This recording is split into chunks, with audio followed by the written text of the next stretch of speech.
am streaming now, so welcome to ITP, y'all. How Heck y'all yeah, let's doing? go, baby. ITP Uh, in the Let's fight. go. 5x5, baby. What's going on, my yes, dude? Five yes, by yes. five. House Samar, thank you for having us. As Always, man, always. always, with Matt the Godwood and Fantomic. How Uh, y'all doing? what up with it? So, basically, in a nutshell, he was taking Annabelle on tour, Hell on Wheels tour, and was in Gettysburg, PA, Of course. when he was with his crew and basically communicated to them that he was not feeling well. He wanted to go lay down for a little bit, and they were supposed to come back later that evening. They subsequently never heard from him again. There are some interesting details associated with this event we'll get back into in a second. I'll give you the rundown of what we come up with so far, just all known facts as this happened just this week. But unfortunately, he passed away from a heart attack later that night. So the details that we have right now is that to everyone else's knowledge around him, his immediate circle, he was a perfect help, passed away from a heart attack. He did remove the doll from the case. He has moved the doll while in the case, all while wearing gloves that were blessed with holy water. We know that the doll itself is a malevolent demon doll, supposedly. Um, he passed away on the 13th. For the first time ever in history, there was no 911 services available that night. Um, Wow. I think that pretty much covers all the details that we have right now. I'm sure there'll be more to come out. And like I led with when I first started the show this evening, nothing that we discuss is to disparage or disrespect him or his family or any parties involved. We're literally just discussing the facts as they are and the unfortunate circumstance in which they are all now pointing to, which is a very poignant either you wouldn't find me dead there in that space or very much fuck around and I, find out. I feel the need. I need to correct myself. He was not related by marriage to the Warrens. He was just a constant companion to Lorraine, who was a Right. co-founder of that paranormal group. Still very much fair though. Like he's got a good right to be within that immediate circle. You know, it's not like he's some Yahoo hanging Yeah, he out was he some was one of weird the Hunter Warren co-founders ass of shit. the group Yeah, with Lorraine Warren right. um, after Ed's passing. So yeah, lots to unpack there. You know, Lots to feel free to unpack. chime Holy in however crap. you like, Talon. We've already kind of discussed a good bit amongst ourselves. Just pontificating on the possibilities, could be's and whatnot. So I think Um, it's fair to bring him into the whole fact that 911 went down. Yeah. That's crazy. 911 went down. There was no 911. That's insane. And in Gettysburg, like that right. that's crazy. Those were like that was the main point of contention for Matt. He was just like, look where you are, look what you've done, look what's Right. going on. Not to assume anything, but just outside looking in, you pretty much checked all the boxes you need to. You know what I'm saying? So it's like it's unfortunate. We're hoping that none of this is the case. It's all just speculation, but perception's 9/10 sometimes. So it's like it's kind of wild, man. Really, really wild. Yeah, I mean Yeah, that's nuts. Gettysburg. Huh? I'm just saying it's Gettysburg. Like that I I I know Gettysburg rather well. 1 second, guys. I'm gonna grab a soda. I'll be right back. And again, I no disrespect, but I know that area really well. And yeah, So do I. I was actually when after I found out that go go and see it. I was off, see how long that was going to be there, and then everything happened. It's like, ooh, okay, right. maybe not. Cue the Beethoven. That's crazy. That's It is crazy. I mean, Mr. Ghost Adventure or Ghost Hunter is kind of slamming people for drawing the correlation right now, but yeah. I mean, again, yeah, again, like yes, it's a sad thing that happened, but like, whew, Wild Things seems good. I'm just saying, like, straight up, like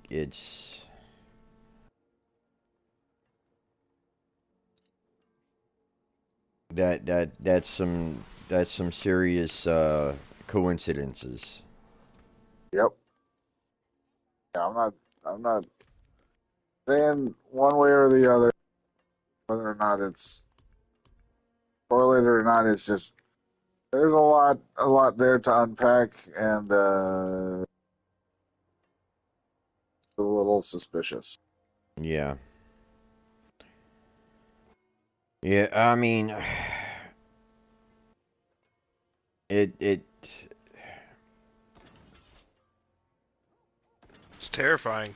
it's one of those things where you just kind of gotta. I understand.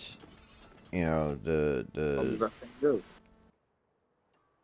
do. yeah. I mean, I don't want to speculate. Right? I don't want to speculate, but at the same time, like in my mind, I'm speculating because again, it's a horrible thing to happen.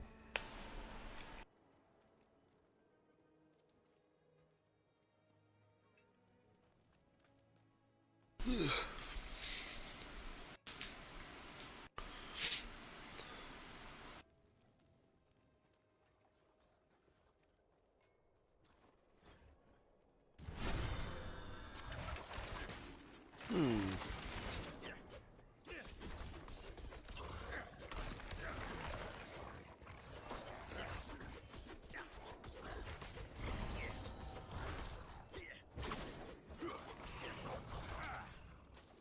I still can't find the place where you join. I can invite. I don't know. Then we'll have to invite you.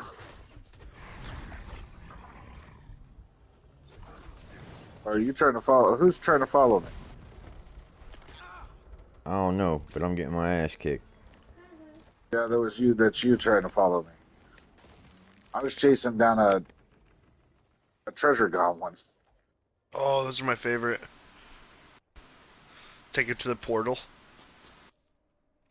Go through the Thing would portal. not go down. I'm just looking for the gold. Well, I have plenty of that. Yeah. So it's For the need the treasure gold. goblin, you get so much gold. I mean, good lord. It was all just gold for the treasure goblin. I I mean, just let's be real. Fortunately, It's a this time. leprechaun. I just basically replenished everything that I spent to repair my stuff. Like like straight up.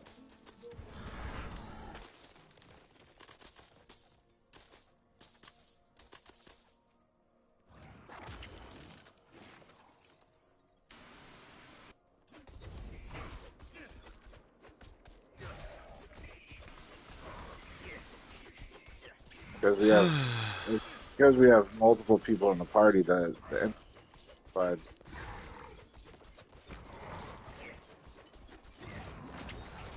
like there's no reason it'd be taking so long to go down.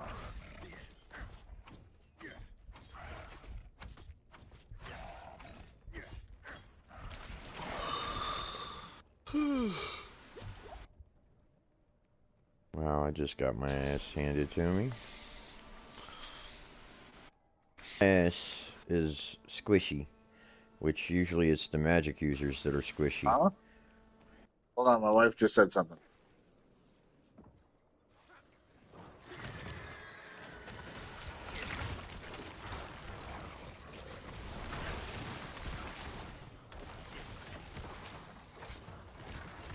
Is that me?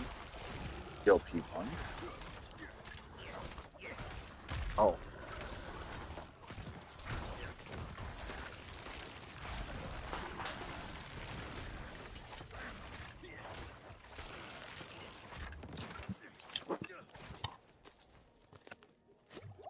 I don't get it. Why am I so squishy?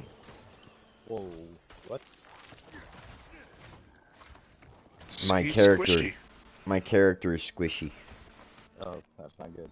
Means Squishy. means he can go down easy. Wait, here we go. I'm going to Interesting. go.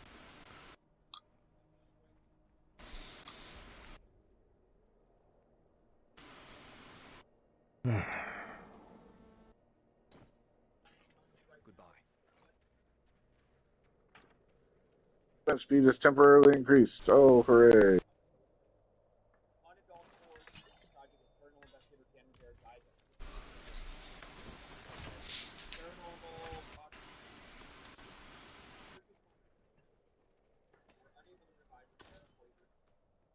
You're going to have to invite Wes, or Fan. Okay. Can't figure out how to request to join. Trying to Ready keep up with Okay. Matt. to roll out. Got your back.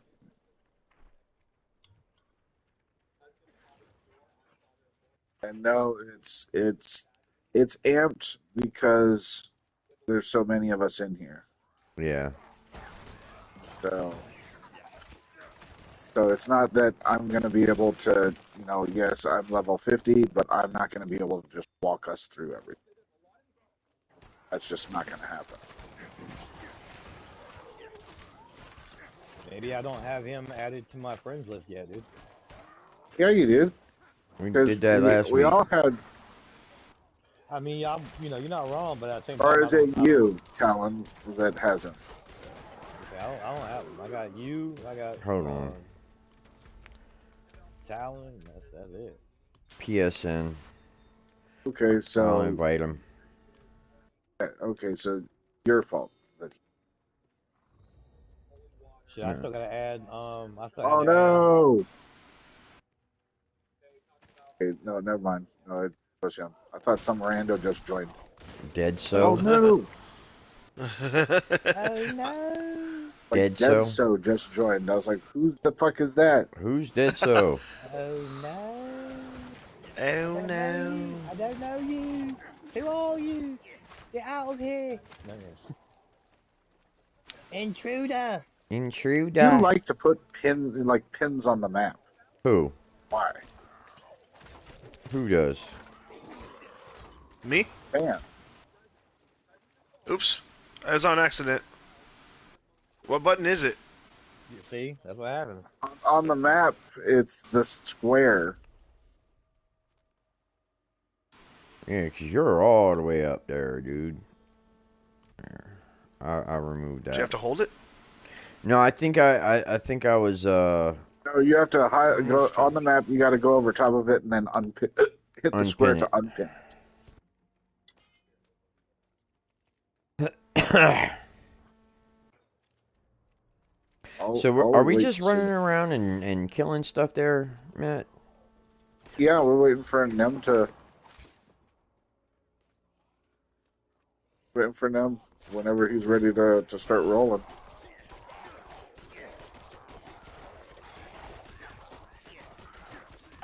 I am in. Doing more of just we're just basically cash grab, experience grab, Yeah, well, and I'm item getting grab. chased by gnolls.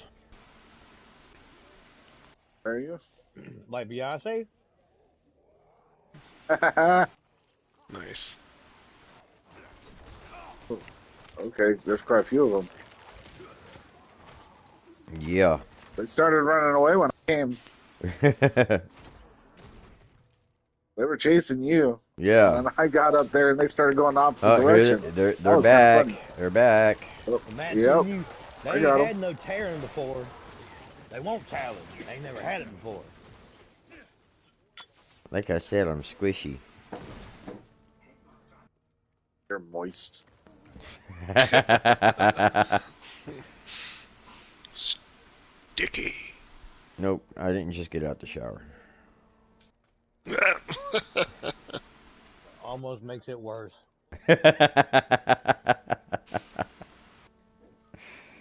Take a look on the profile screen and look at my character. Ooh, shit. We're The fucking fiery wings and shit. Nice.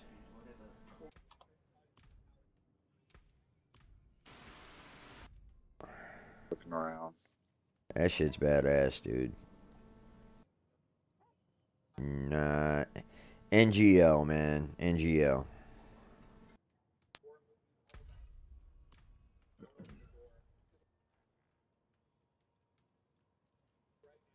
BINGL.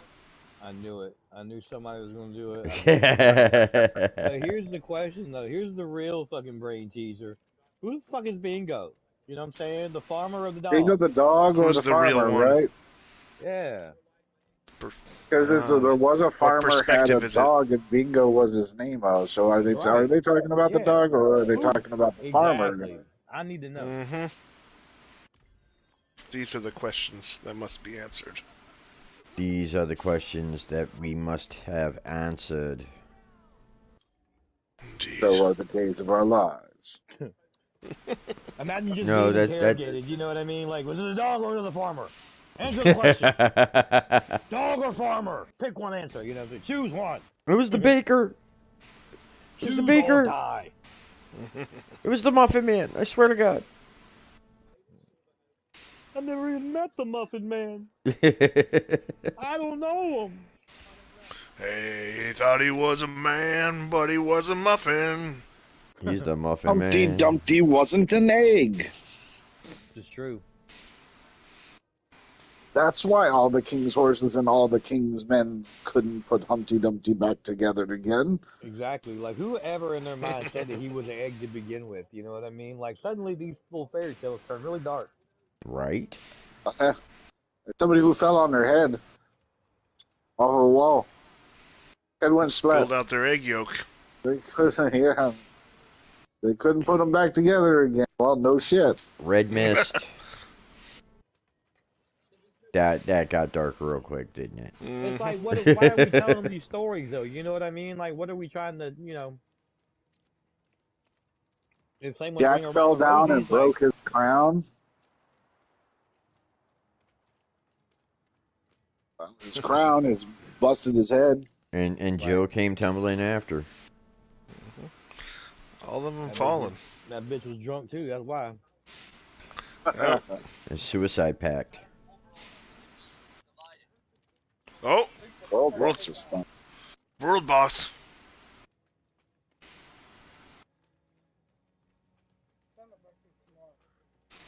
Pretty far away. I think it's tonight. Why is that? Why does that keep doing that? I didn't It's put gonna it. be a lunar eclipse August 2nd. No, I just seen it now when you showed it to me. Right. Every time I choose Oh, it. look at my mount, by the way. Oh shit, Battle Cat. Oh, good, man. That's pretty cool. Battle Cat. Yep. Nice. He-Man and the Masters of the Universe. Check this out. Pretty much. Check this out. Oh, you got a Got a horse. horse. Hey. Got a horse. Horse is Hey. a horse. You ride a horse now. Holler, holler. It's Mr. Ed. Yeah, my horse's name is Mr. Ed. That's Nice. Seabiscuit. Cinder. and it's Secretariat by nose.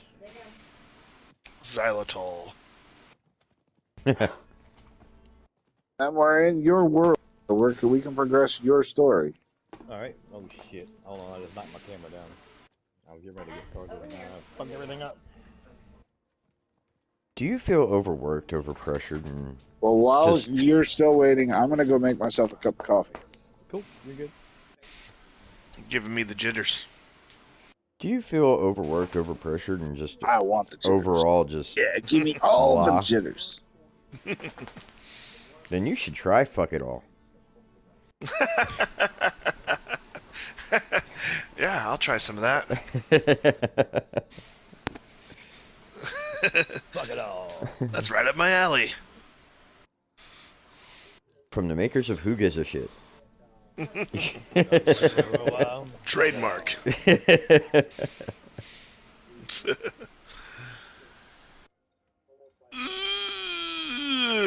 Dude, I got my butt whooped Side today. effects included euphoria and just a general well sense of being. Yes. Zen, if you will. Oh. Oh, yeah. About to pull a hamstring. Fuck it all. Brought to you by the makers of Who Gives a Shit, who also make I Don't Give a Fuck.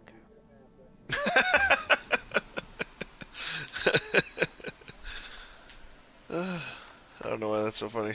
Because he's reading right from the George Carlin playbook. That man's a fucking legend even in death. Right? Yeah, that's what it is. George Carlin, yeah. Right?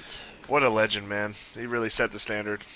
He really did. Like he was awesome.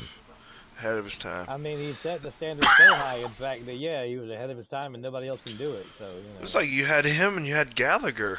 Now we miss him. But they're And not even Gallagher the was same, awesome. really. Don't get me wrong. Gallagher's awesome, but it's different levels. Oh, Robin Williams, man. Can't forget about Robin. Oh, yeah. Robin Williams, stand-up dude. The stand-up days. Hmm. Dude, hilarious. This Dude, whole that'd be birth rolling. of golf thing, that's fucking hilarious. What a fucked up stick. We do this once? No, 18 fucking times.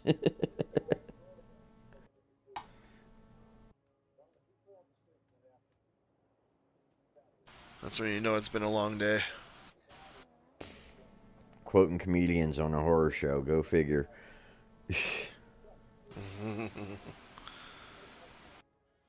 So I thought about, Speaking of. what was it? Smile. On Smile, there was freaking from the Stoner movie. What's his name? I don't know. I haven't seen Midsommar. No, not Midsommar. Smile. No, I've seen Smile, but I don't know what you're talking about. Yeah, it has Harold and Kumar. Oh, Penn. Kumar. Yeah, Sean Penn, or not Sean Penn.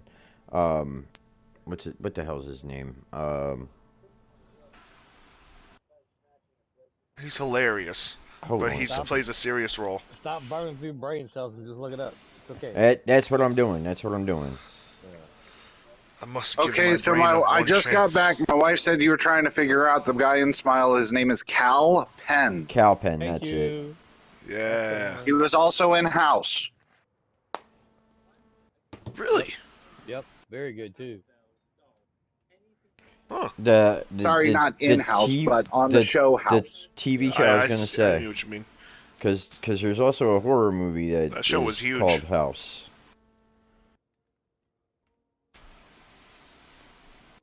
House 1, House 2, which, one of my favorites, actually. Somehow it never came up. I'm ashamed of you. Campy style, campy horror. It's one of those I like campy. It's one of those campy type horrors with it had the guy that played the greatest American hero, William Catt.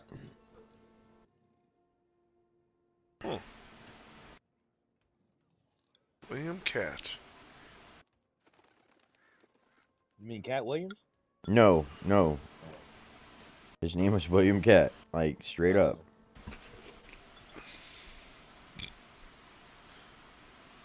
He's the complete opposite. Oh, I know, but we're so off topic now. I couldn't help myself. You know, I had to. Right.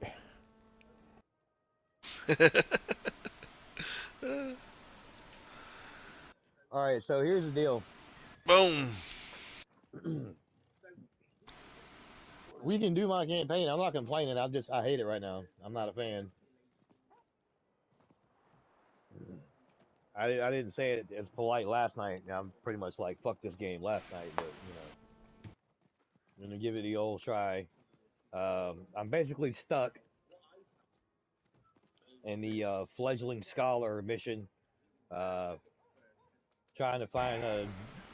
I don't know. I'm missing something so I can open up this fucking door, and it won't open. And I like honestly, if there was ever anything that would put me off from playing this game entirely, is having to find like the secret level lever or whatever that opens up a magic door and shit. Like I just ain't got fucking time. You know what I mean? Right.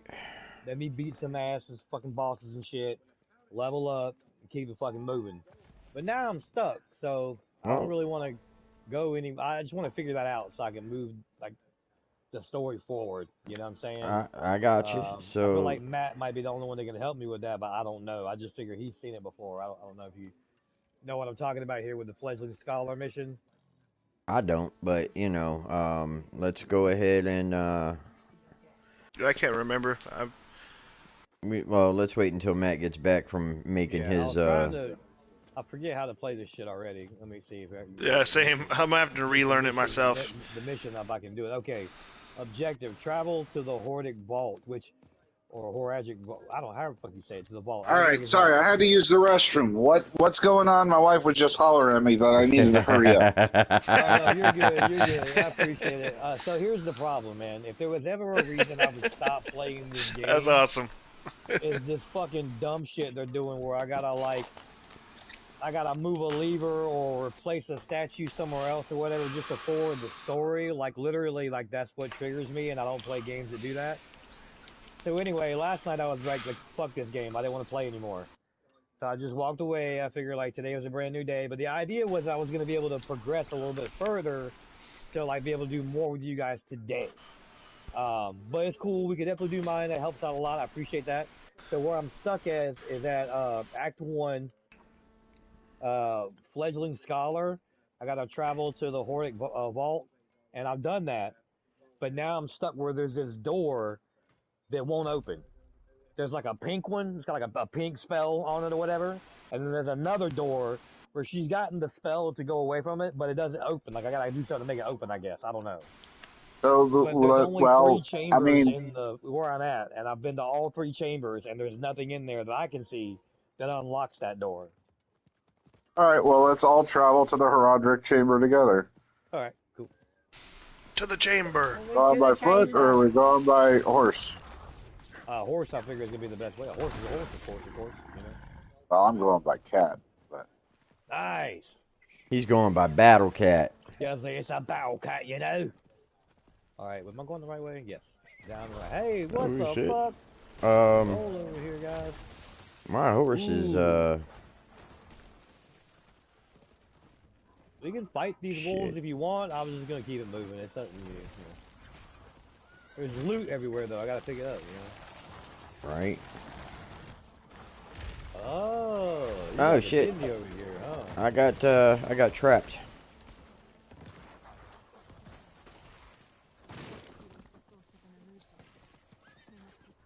Ah. You good? Yep. trying to take these things out. Matt just wants to kill things. Dude, I do too. That's what I'm saying. We can Damn. stop and do that. I'm fine with it.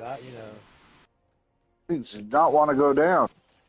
They were just really big, and I had to wanted do to it. get them out of the way. Just had to do it. All right, I'm on my way. You're good. We're right outside the gates. Well, let's go into the Herodric Vault. Enter. We got to speak with I'm going Mayrel. on horseback. Fuck that. Go ahead and speak with Mayrel. Not what I expected. But let's not give up hope. Oh, I have done this. All we need is one book, one spell to help us cross the Black Lake. That's it. We're trying to cross the Black Lake. You know what I mean? And this is where I got stuck. Oh, yeah, no, I've done this. So yeah, see, she gets through this door, Shut. Yep. right, What of the passage over right, and then we go through here, and we get through this, Yep. no problem. Boom, right. Got a little badge, whatever, Oh no. whatever. Yeah. We'll get you through it. A quill rat. I've done this a couple times. Yeah, like I got through it, no problem, but I got stuck when I couldn't get through the door. That's what got me.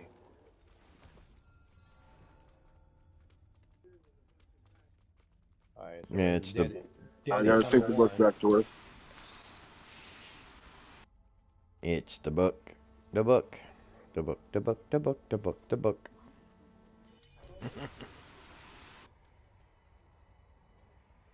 This is.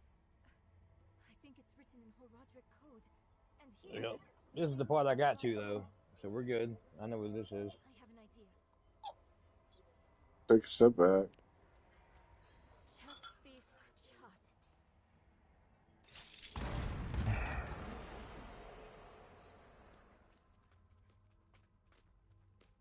Yep, this place is like a little, almost like a little maze.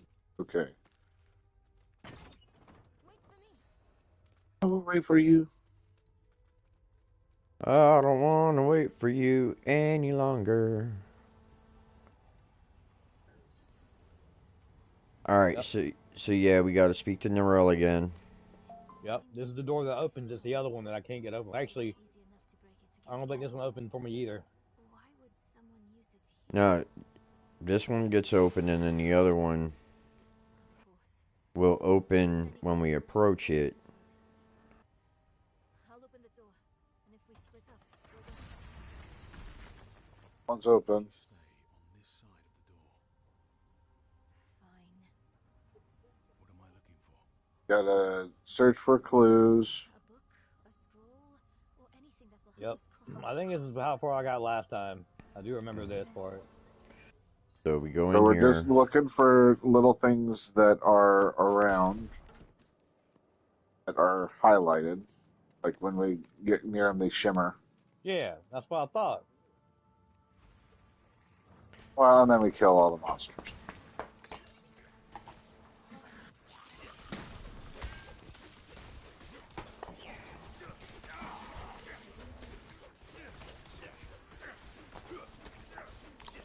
What do you want, boy?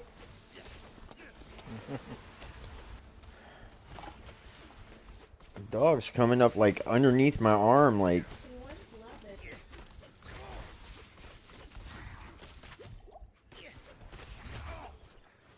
Wow, I gotta get away from them. Because I'm getting my ass beat.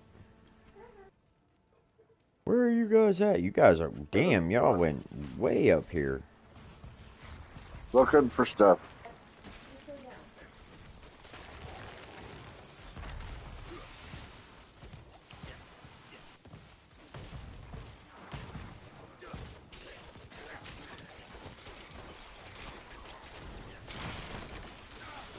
God damn, this captain doesn't want to go down.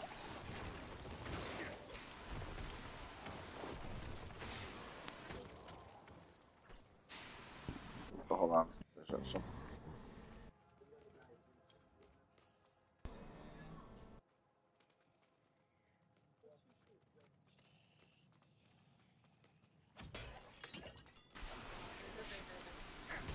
Books.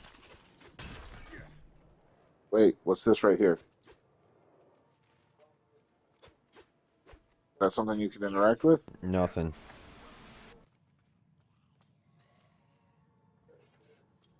Oh, More than likely, it's gonna be like back towards the back of this fucking maze. Yep.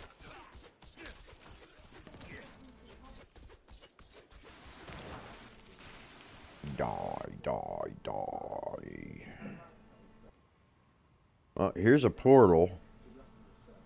Hold on. On. Portal. Oh wait, Yep. desecrated We probably have to archives. go in that. But It's a desecrated archives back this way.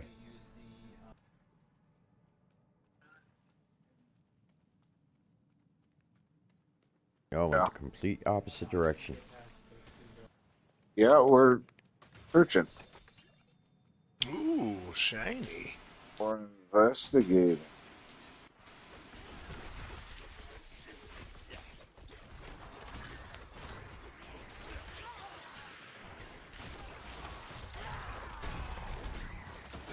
Not leaving one corner of this unexplored. What's happening right now? On all the monsters. Get all the XP, level them up. Falling behind.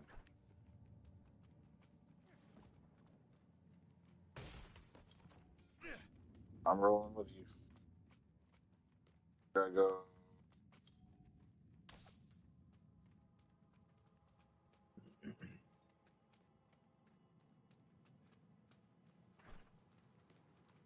Bang.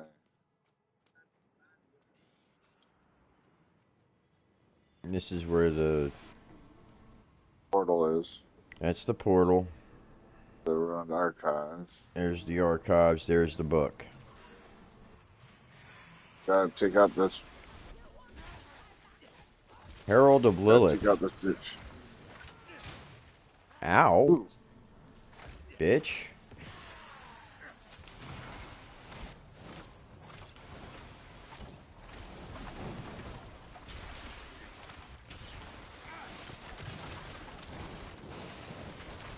Yeah, I still got no idea how I got here.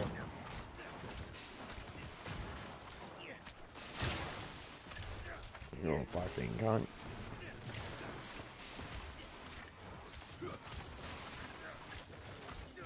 Die, die, die. Bitch.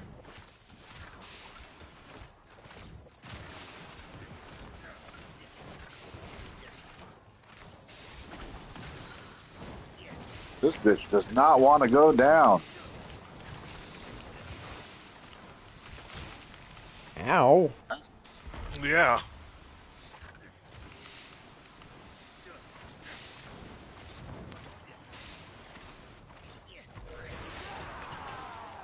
Ew. Yeah, there we go. Shiny stuff. And then there is your book there. Go ahead and get that book. Yeah, I don't see anything, dude. It's on the pillar. Oh, it's right over here. in the center of the Behind room. it. There you go. And then I don't know if this takes us back to the beginning or not. I can't remember. A teleporter. Yeah, I think it does. But there's a little area that we haven't explored. Yeah. There's some monsters over here that deserve some death. I mean, good as playing Diablo if you're not killing a bunch of stuff. Mm-hmm. Annihilate. So now we can use the teleporter. Annihilate.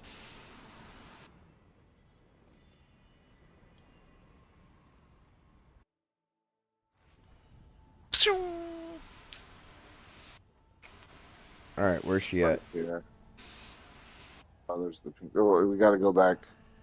But that's the pink door you were talking about. You can't get through, right? Yeah.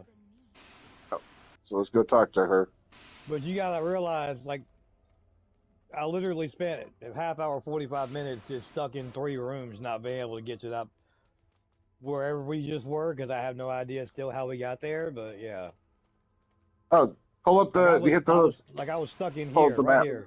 So like, if you look at the map though, real quick, like right here, top right corner, you see how there's like the 3 points here where she's standing, that door, dungeon, or whatever over there on the left, and then how it stretches out to the right. Uh-huh. That immediate portion right here that we're standing in, literally I was lost in these 3 rooms for 45 minutes. I had to just quit the game because I couldn't figure out where to go. I've been there. I've been there in games, especially this game too. Like in certain parts where it's like a maze almost. You like there's just parts that aren't discovered yet, but it's like you just get stuck in a room and like there's like one way out, you know? It's I like just did not see sometimes it. it's Like I super hard like to I said, find it. I still don't even know how the hell we got to where we just were. Like I don't even know where that's at.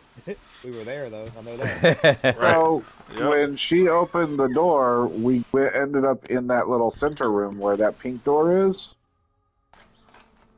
But we had her open up the door to the left, and then we just went through that door and made our way all the way to the very back of that.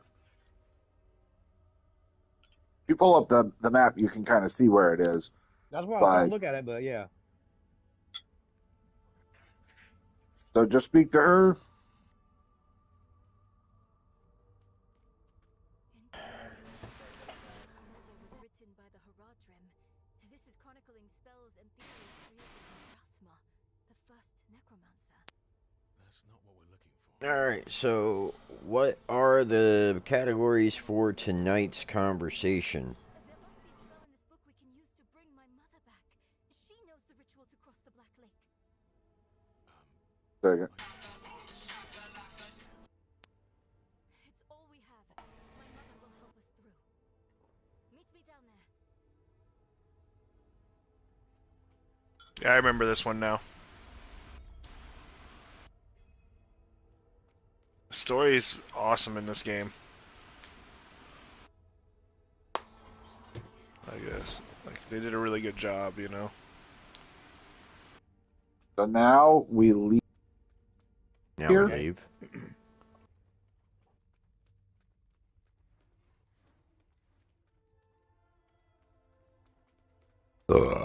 Excuse me. Nice. And we have to go over where that's pinned.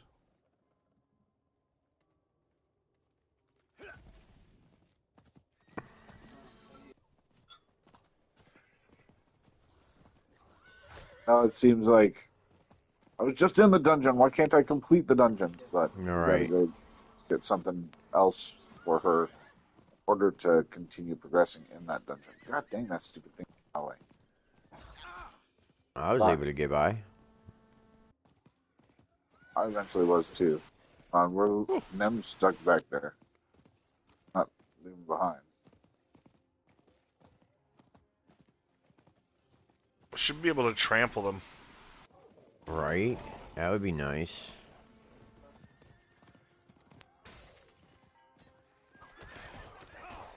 God damn it. Wait. Oh, I went the wrong way. Yep. Get out of my way.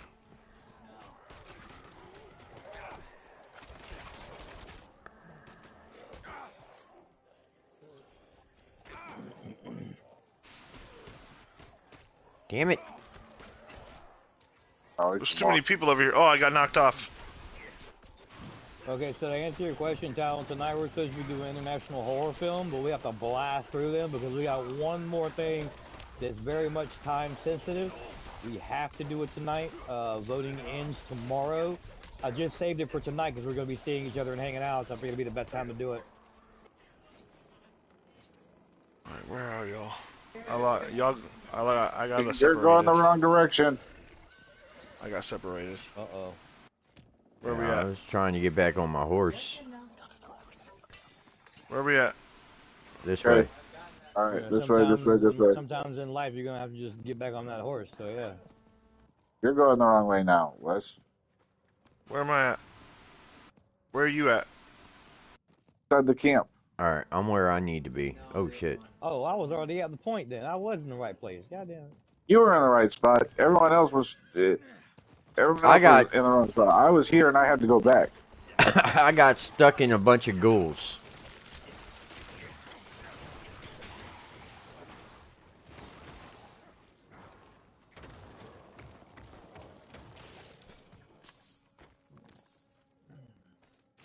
All right. So international horror. Right. And because I have to be paying attention to the game and shit, I'm just gonna start out. Like, whoever wants to go after that, by all means. But yeah, I'm I gonna just can get go. mine out of the way. I mean, like I said, I had a feeling we'd be leading this. It's fine. So yeah, guys, welcome in. We're the House of Mar, hanging out here. We're doing a deep dive tonight. It's gonna be volume 11. We're getting into man, excuse me, almost coughed. We're getting into some really niche category of films, I guess, in a way, but it's going to be international horror film. Uh, Most of us have seen a handful, I'm sure, but collectively we'll be able to kind of, round this out. Anyways, for me, personal favorites growing up.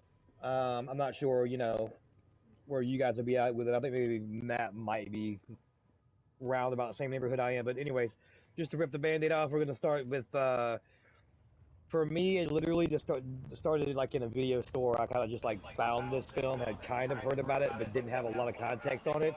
Uh, from Japan, 1999, Audition. An Knew somebody was going to amazing, talk about it tonight. an amazing film. Quite possibly one of my favorite international films of all time. I just really can't say enough great things about this film. I love it so much. Um, it's got its points, where it's very, very much unnerving. Um, it's a slow build for sure. Uh, Quick synopsis on it for those that don't know what the film is about. Basically, in a nutshell, without giving anything away, you've got a guy that recently lost his wife, um, and he very much just dives into work in the daily as opposed to getting back out there and finding someone else. To which his son finally comes to him and says, "Hey, Dad, you should get back out in the world, find yourself a lady, settle back down, yada yada yada."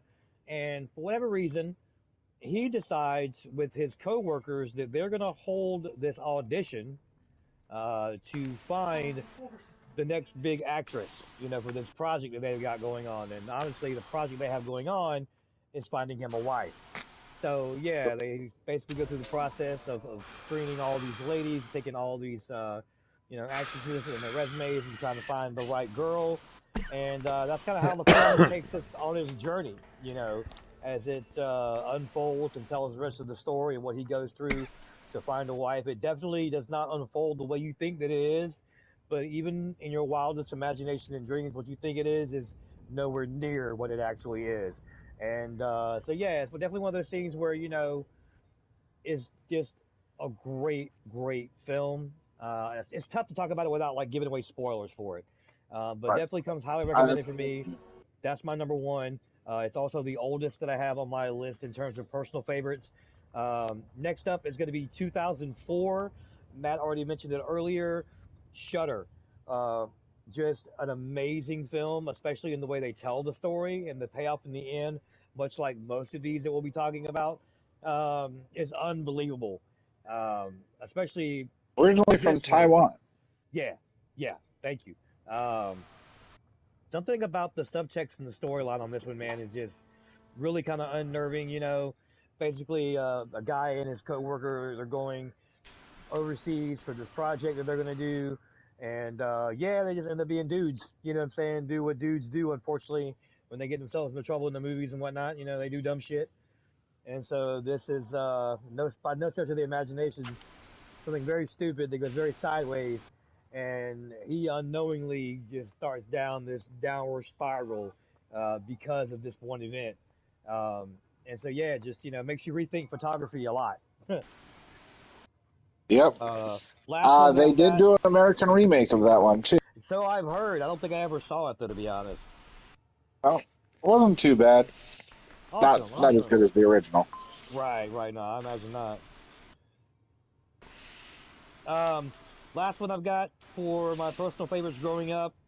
Probably going to be no surprise to Matt. Once again, I'm pretty sure there's no surprises on my list in terms of what he's expecting. But anyways, last one, 2008, Swedish film, Let the Right One In. Another one was a happy accident when I found it. Really, really awesome. And then that one, of course, I did want to watch the remakes and have. It's kind of like hit or miss for me on terms of like which one is better. Obviously, respect to the original, but that's one of those where like even with the remake, I really enjoyed it also. I think Oh it yeah. moreover has to do with the way the story is told. Very, very not spoiling anything to tell you what it's about because the context I think is really what drives it home. But it is a vampire film. It's just a very unconventional way of telling a story about a vampire film. Like once you think you've seen almost every trope, there always seems to be a movie that sets precedent and checks a different box. This one definitely fits that category. Okay, Chloe, okay. And Grace Moretz, and yeah, and like I said, just really trying to steer clear of spoilers here. So if it's a little too vague, I do apologize. Please do your best to check these films out.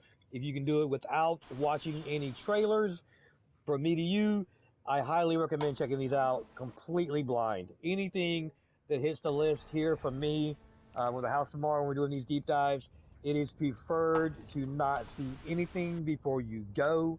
As you know, we already have a heavy narrative of not really divulging too many spoilers, if any at all, just to save the sanctity of the film, you know what I mean? So you can get immersed into it and really let it grab you, which is what we really love about horror film.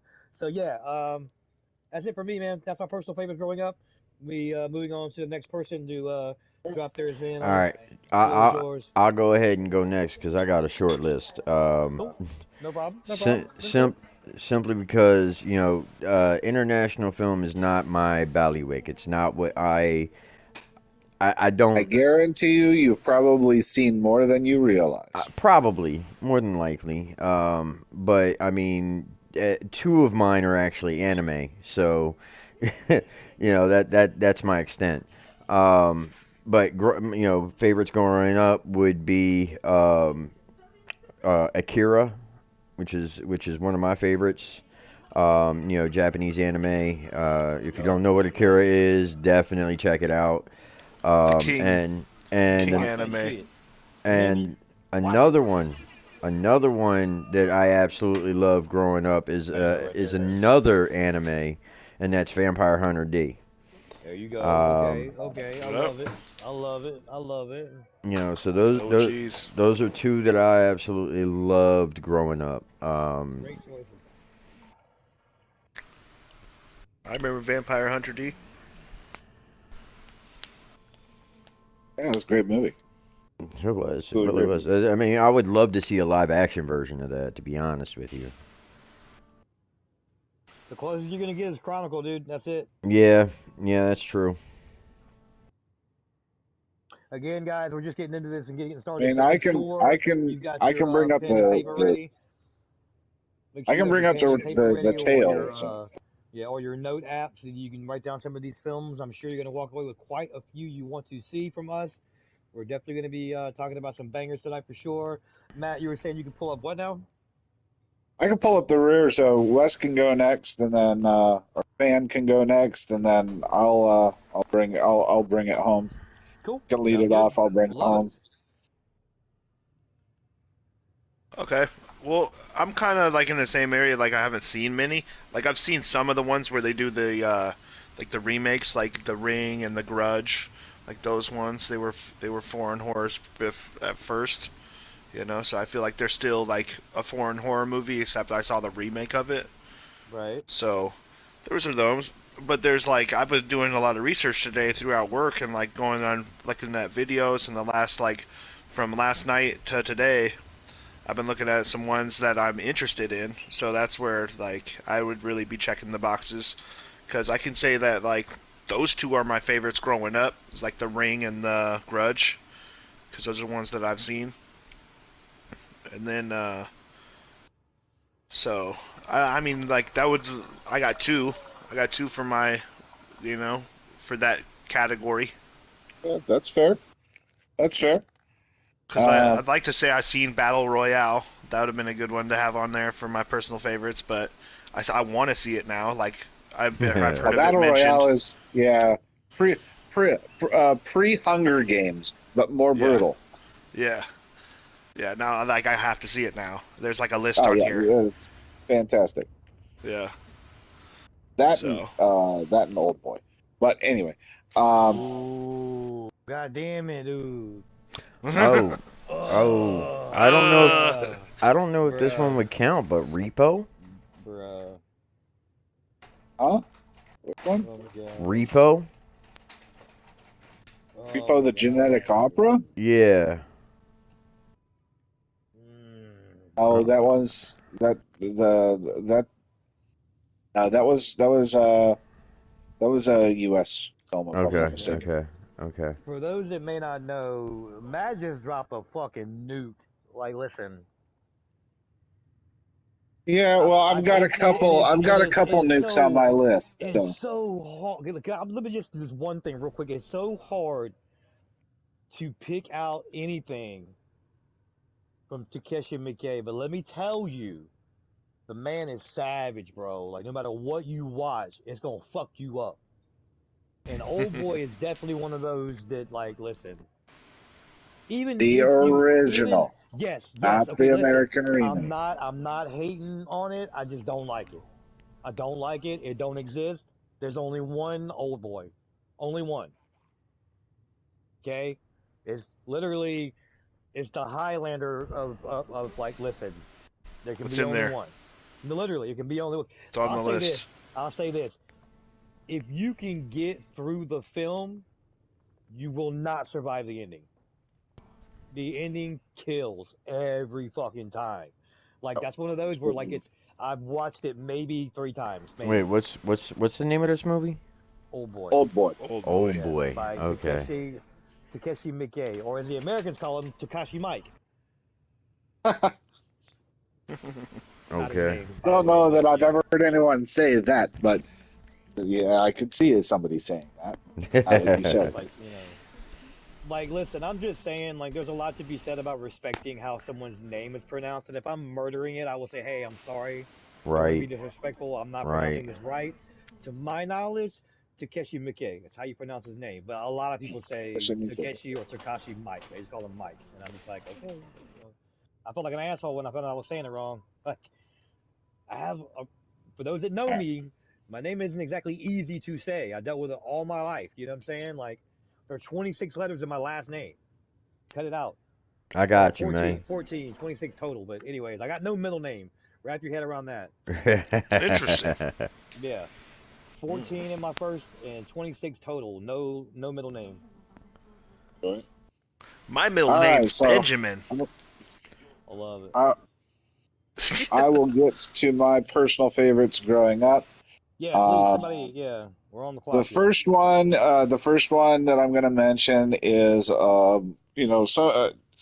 something that I found in the '80s. A film from Italy. Kind Ooh. of when Italian horror was still kind of doing its thing in the '80s, and it just happened to run late night one time, and I managed to peep it out, and then I kept seeking it out after that, That's all it uh, takes, man. I and love that. then. Just once. This is a film that was actually produced. A lot of people mistakenly think that it was directed by Dario Argento, but it was not directed by Dario Argento. It was actually just produced by Argento, and his name is associated with the film. And it's a movie called Demons, uh, Hmm. which really is, I mean, the kind of what it's about is kind of in the name of the film, Yeah. but it's about a group of people that end up going to a movie theater, and there is a possessed mask involved, and demons are involved, and mayhem is involved, and a lot of really cool deaths are involved, and tension, and some some hokey character representations are involved. It's an Italian look at American life in some regards, and it's to a degree it's humorous, even though it's not meant to be. But it's an extremely fun film.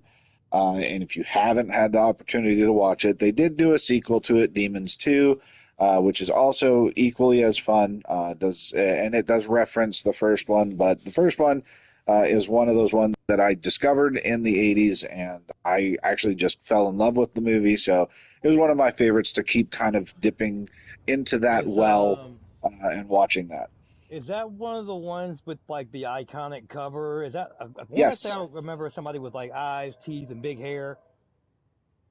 Yeah, so it looked almost like a Green Goblin type mask, but it was silver. Hmm. I may have to go look it up And then. I it might had be like getting confused with hair like like another. streaming out like in every different direction Right. for the cover for it. Um, but yeah, it's the second one. You might remember more because there was demon that was extending out of a TV screen. It's kind of the Oh, first time okay. that was actually done, where they were coming out of the TV like Right. that. Okay. Okay. Um, which is kind of interesting. But that one takes place more in an apartment complex, not in the movie theater where this one takes place. But it's a lot of fun. The second one I'm going to talk about, and Talon already kind of brought up, a couple of the animes in the '80s. Anime was kind of, was kind of a thing. I mean, you had kind of a run, like a big boom, of course, Mm-hmm. with big hitters like Akira and Vampire Hunter D, Fist of the North Star. And I mean, oh my Yep. God, don't even You get me know, started, bro. And to be fair, a lot of times that was also going to be the limited supply of exposure we had to international film. Yep. Like oh I yeah, know for me, like that literally was the first three international films that I found: Vampire Hunter D, Akira, and fucking what was the other one you just named? Damn Fist it, of the Fist North of the Star. North Fist of the Star. Fist North of the Star. North Exactly. Yeah, Star. literally those are the Ninja first Scroll. three. I have them on VHS. Like I literally, like, dude, like, yeah, absolutely. Oh yeah, Especially, Macros. fantastic. But especially there Fist of the was North Star. a lesser known horror anime that came out. And no, and I'm not talking about Wicked City. I am talking about Lily Cat, Right, right, okay, which is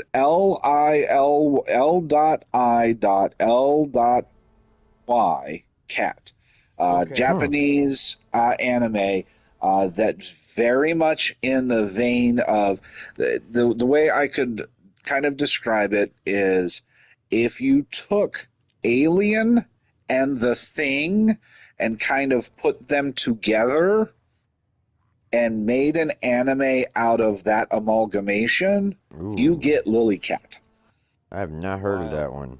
that one. So it does take place in space, but similar to The Thing, you have this cat that's this shapeshifter like The Thing.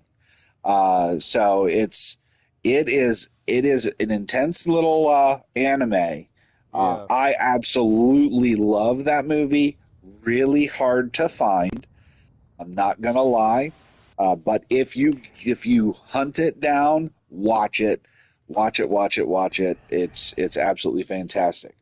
The final one I want to mention, and this is one that I feel is kind of important to start off this discussion with, is that a lot of people have this preconceived notion that foreign film or international film means foreign language film, meaning something that is subtitled or not in the English language, which I want to dispel that fantasy right now because there are tons of films from Canada, the UK, yeah, Australia, yeah, Scotland, Ireland, a lot of English speaking countries where the movie is done primarily in English language that are foreign films, which you'd be surprised how many of them there are out there that you've actually watched because there are some really great ones. And the one that I want to talk about that I was a huge fan of when I was younger and was one of my personal favorites was Cube from Canada, Ooh. which I is forgot about about a that group one. of individuals who wake up inside of a room uh, Yes, Yep. and I remember they this. none of them know each other or know how they got there. And as they start to explore, they realize that all of these rooms that they are going from room to room, that all of these rooms are booby trapped, and in a more modern sense, if you kind of want to think of it modern times, it's kind of like a giant escape room with real death traps in every single room, and the rooms shift, so you never know where you're going to end up. Yeah. Basically a So precursor to Saw. Yeah, it's an absolutely fantastic film. Spawned a few sequels. There was Cube 2 Hypercube, Yeah. and what's crazy about it is actually the Canadian Cube was a remake of a film called Cube that came from a Korea uh, or Taiwan. I can't quite recall where the original I come. was made, but it was actually a Pan Asian film, and Yeah, 'cause that came out in original. the 90s, if I remember Cube correctly. Yeah, the early early or mid 90s. '90s. Yeah, Yeah, it was like yeah, 90, but it's 94, 95, absolutely something like that. great. Yeah. Uh, I didn't realize that was Canadian, honestly. yeah, it's a Canadian film. Um, so that's my list of my three personal favorites. I can't wait till we get a little bit later into this list, though. Man, I've got Yeah, some Yeah. heavy we gotta. hitters.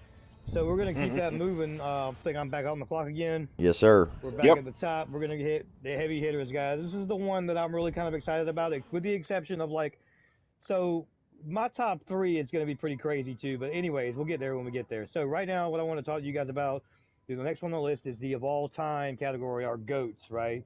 This is always a tough one for us, but we're gonna have fun with this one. So for me, we're gonna start.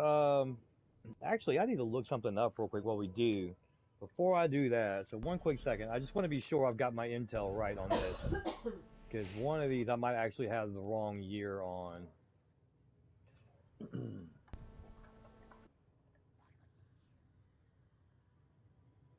Yeah, I do have the wrong day. God damn. That's fine though. That's fine. So ironically, two of these films that I'm about to talk about came out the same year, but they are completely different. To be fair. Um, so first things first, we'll start with one of the less, well, not lesser known, but anyways, uh, first goat for me in terms of international film is going to be June on The Grudge. Yep. Um, Yeah. I did go to the theater and see this one. Definitely had a couple scenes that fucked me up. The whole scene in the closet, the little boy, Hmm. all that shit. You know what I mean? Like all the heavy hits got me, dude. Like for sure. Because I was never really exposed to international film in this regard, this way, you know. So it got me hook, line, and sinker. It was really, really awesome, dude. I love this fucking movie. It was really, really great. So anybody that has not seen the original June on The Grudge, highly recommend that. Check it out. Next up, we're gonna have from 2007. It's gonna be from Spain and Record. We talked about this briefly earlier. I think it kind of just kicked off what was the precursor to early pandemic film in a way, just because like it's the way they develop it, the story and whatnot. I thought it was really really cool. There's a few that predate that, of course, and I saved that one for the last one I'm about to talk about now. But like I said, this last one also came out 2002. But the reason I jumped around a little bit is because there is more than one film in this series now. It is now effectively, in my opinion, a saga. We were recently given the gift of another entry to this saga. We were going all the way back to 2002 for the first original 28 Days Later. Um, for those that may not know, this obviously is an international film.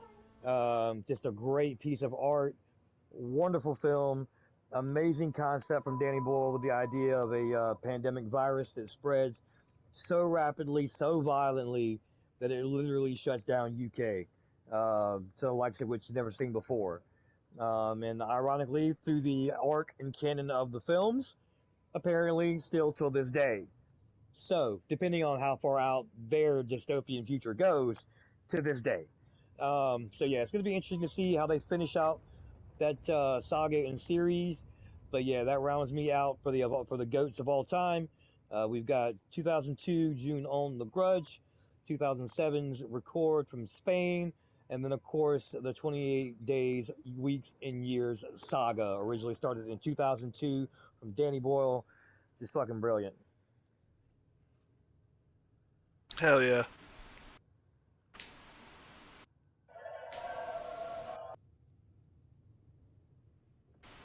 That's a good All right, saga. Talon, you're up. I think he's outside right now. I can't hear him. Normally I can hear him. Right now I can't hear him.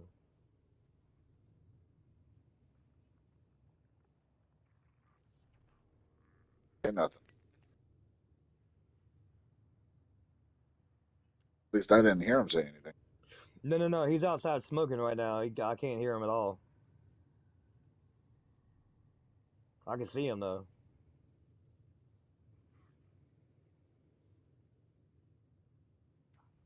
Well, he forgoes his place. Wes, you can go next. Okay. Yeah, we'll circle back. We're good.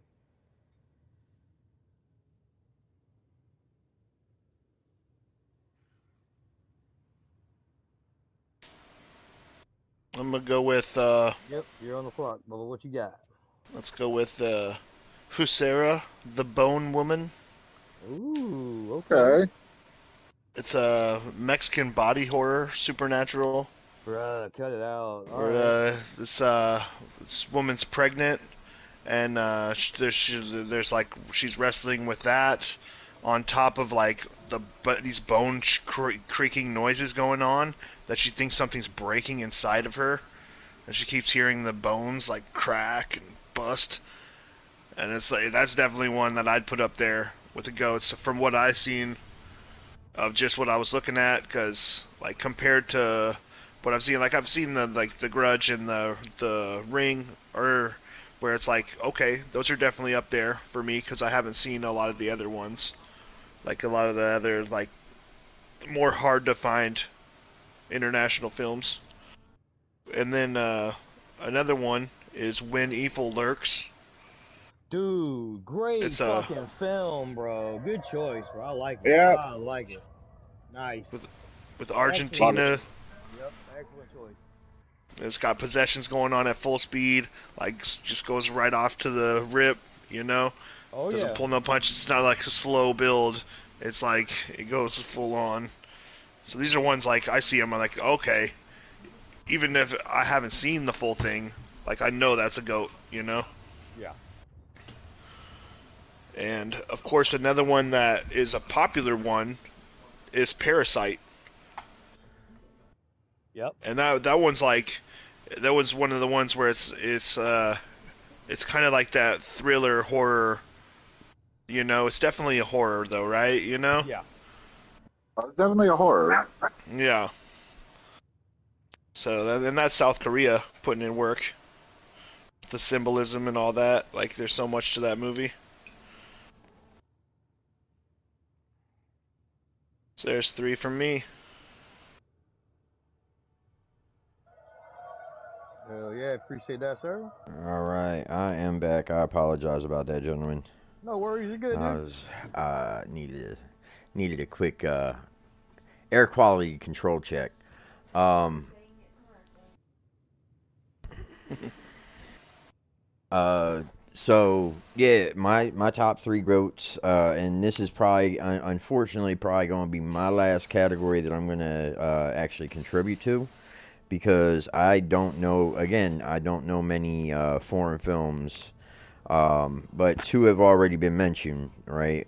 Ju-on, obviously, The Grudge, and Ring You, which became The Ring. And then the last one that I'm going to mention, I don't know if anybody else has mentioned it yet, but it's more of like a psychological thriller horror type thing. Came out of South Korea as well. I know that Wes was talking about Parasite, but this is called The Isle.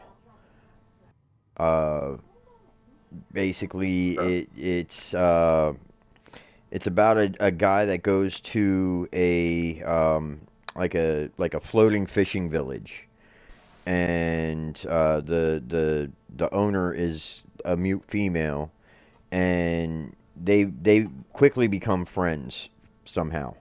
And then a pimp and a prostitute come and they wind up he winds up killing the pimp because the pimp killed the prostitute.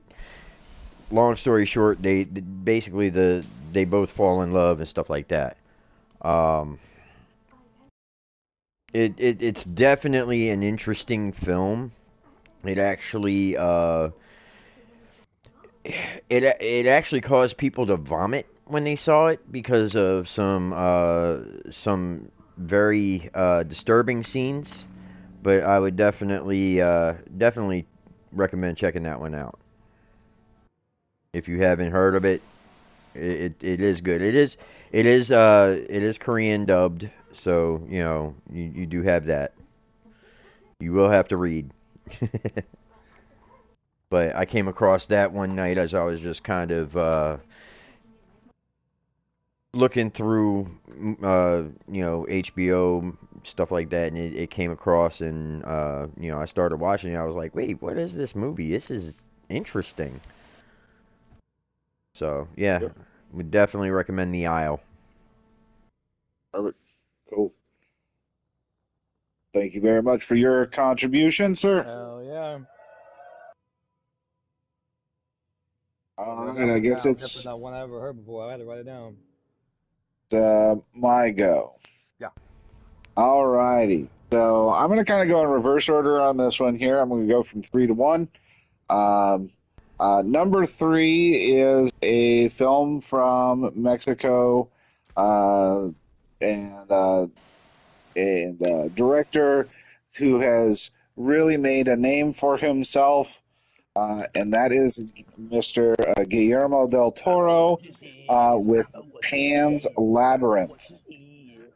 Um, That's a good one. Ooh, Yeah, I did not Oh, know that that was I yeah. from. own Pan's I that. Labyrinth apologize. easily has to be one of the greatest of all time, just for the sheer imagery Yep. of the film, the storytelling of the film, the way the movie is constructed.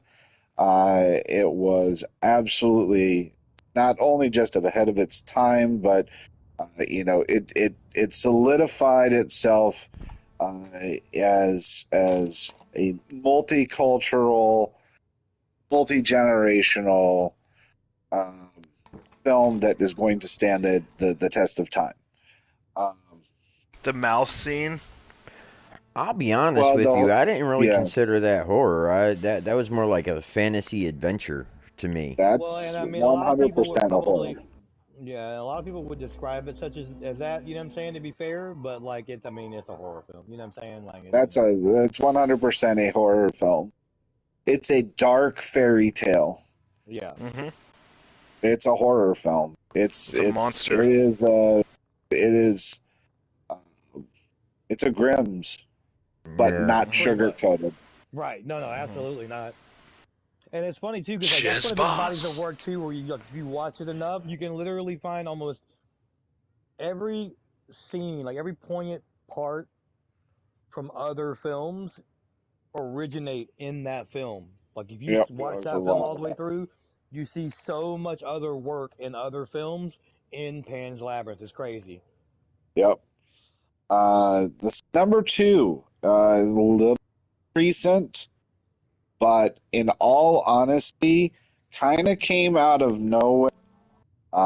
In my view, really put South Korean horror on the map as a big boy, ready to rumble, and that is Train to Busan. Uh, which, if you have not seen Train to Busan, watch it tonight. Or, well, no, stay here with us. But tomorrow, watch it. Watch it this weekend. Um, Train to Busan is a South Korean zombie flick um, with I'm talking about it is one of the best of its type, and in my view, uh, as far as for international, like an international take on kind of like the plague zombie, um, it is one of the best representations that you're gonna find. Is it on Tubi though? I guarantee you, it's on I'm just Prime. kidding. It's probably on Tubi. Um, yeah, it's streaming for free. In a Netflix, Amazon Prime, Fandango at Home, Apple TV, Zumo Play. It's streaming on all of those. Yep. Whoa. So, and then number one, and I didn't mean to make this kind of a theme, just kind of a happy accident.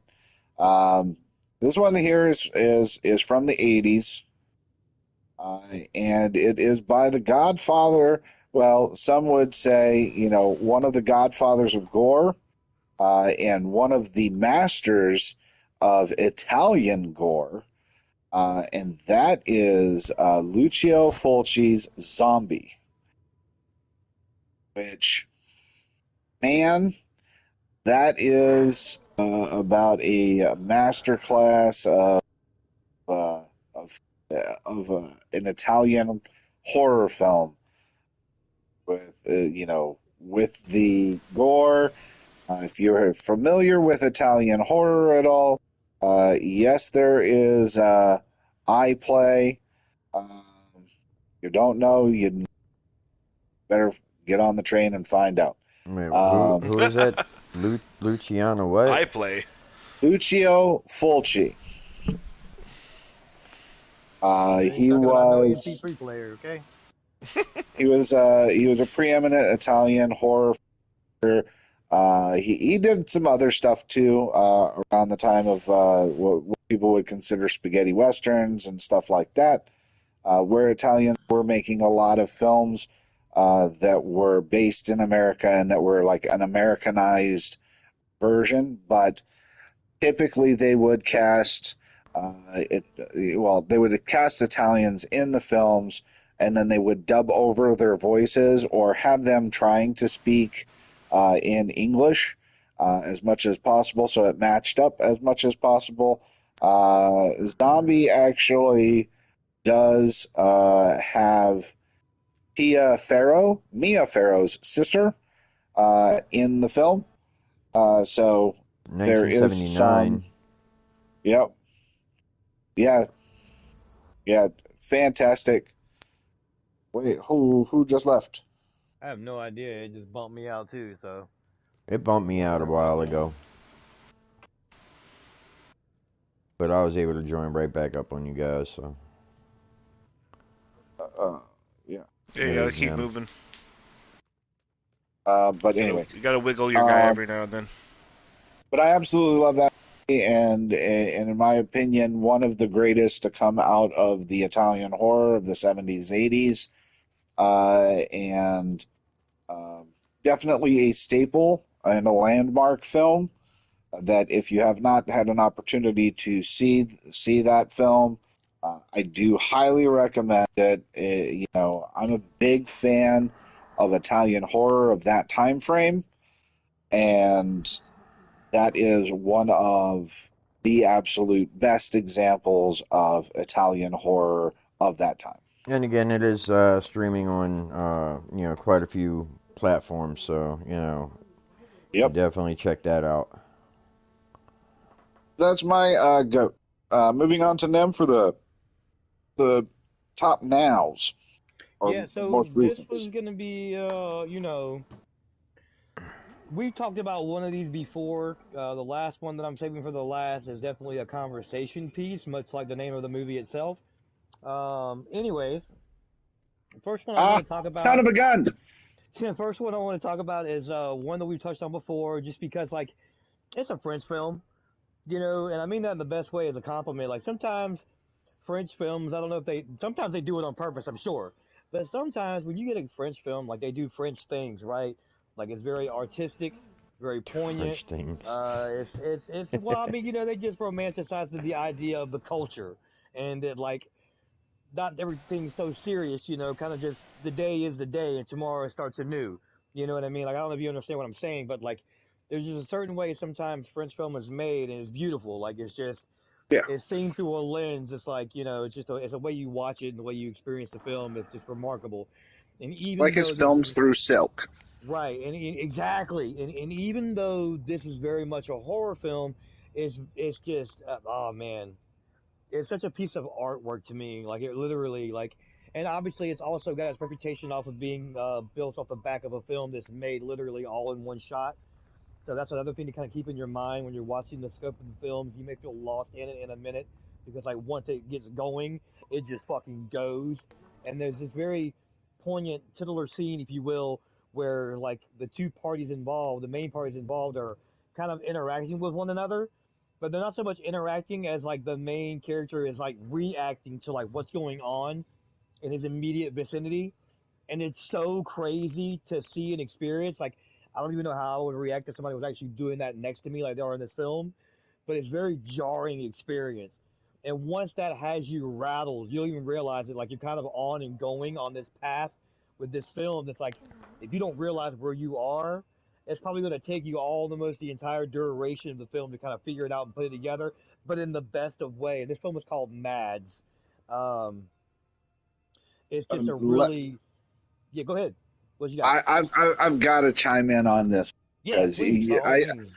as eloquently as you were talking about how this movie is done, I cannot back up and say enough about how this film was shot is unlike anything else you'll see.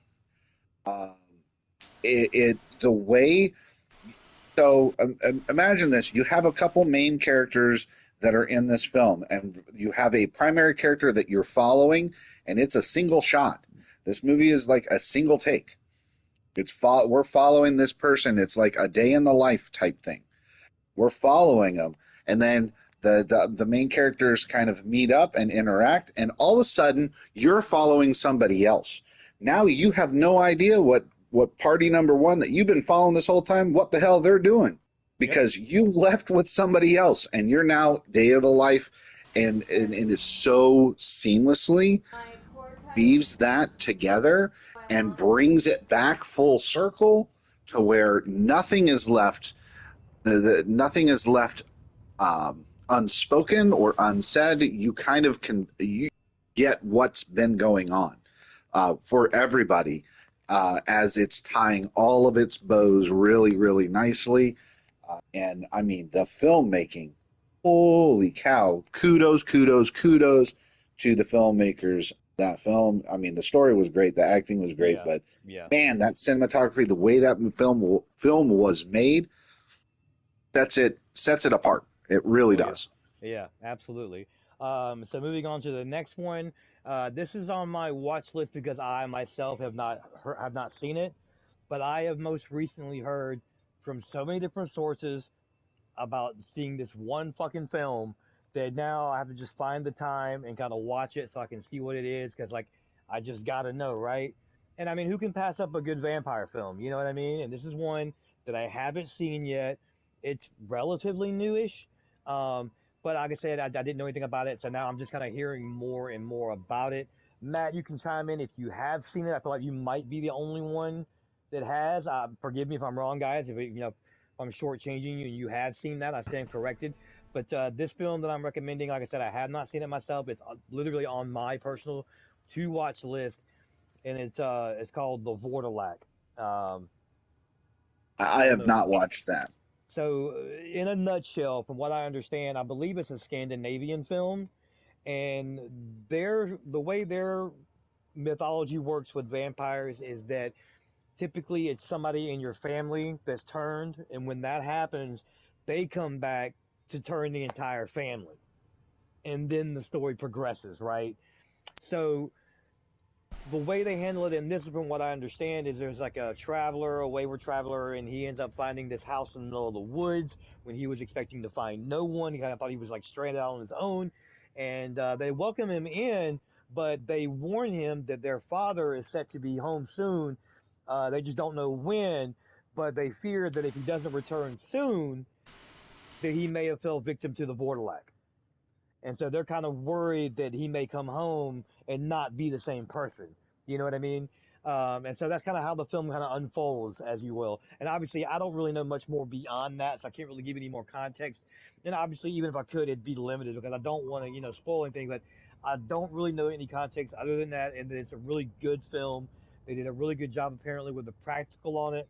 The cinematography is very, very nice. It's supposed to be a period piece, obviously, as we discussed the context of it.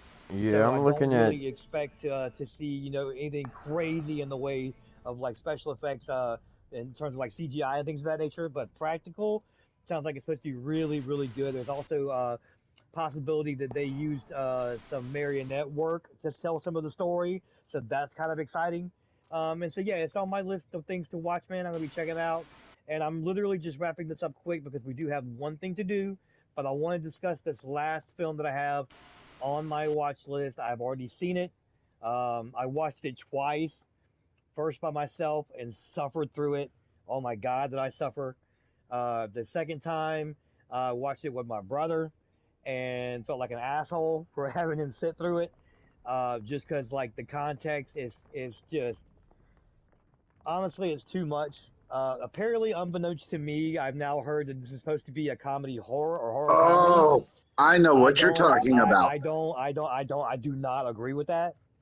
I guess I'm in a not. dark way, I could see where that would be like. But listen, if you ever had to watch a film where it's like it's one of those films where it's like you're in on it, This one right? should come with a warning.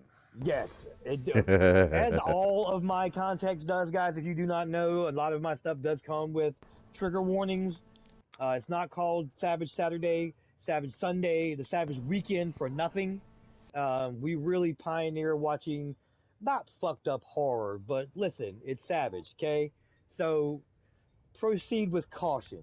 But this That last one there film, might this cross that line into yeah, it fucked really up went. horror. Yeah, yeah. It did. This film became world renowned for its context, the subcontext, the fact that you're sitting there knowing what's going on, but you and one other member of the cast are the only ones that know for like the first half hour, 45 minutes, and then his best friend knows, and slowly the rest of the parties in the film find out.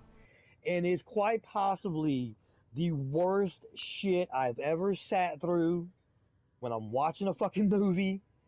It's just so unnerving.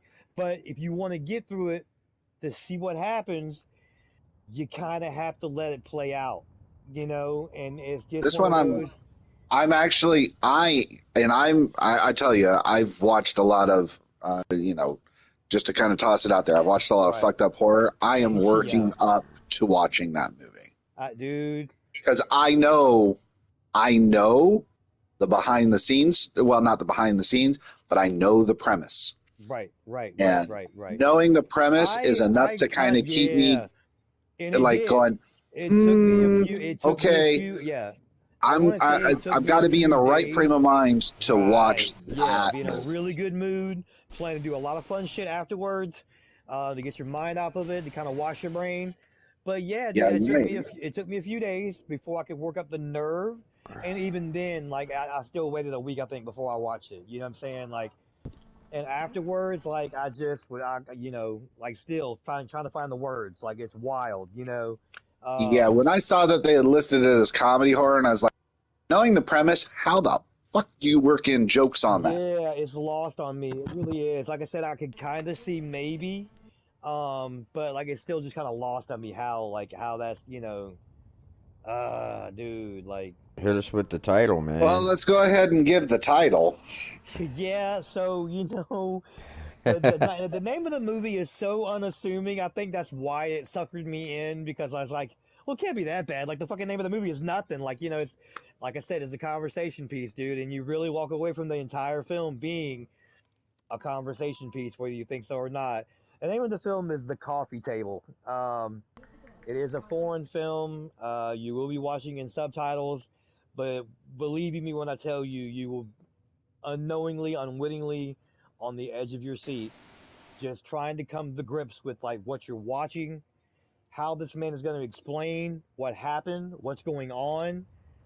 And yeah, like I just fucking can't, dude. Like, Here's what I would say is just kind of a warning label in regards to this one here is that while we may not discuss what the premise is here for reasons, right, um, I highly recommend, and I know that Nem, you like to tell people go in blind, go in blind, go in blind.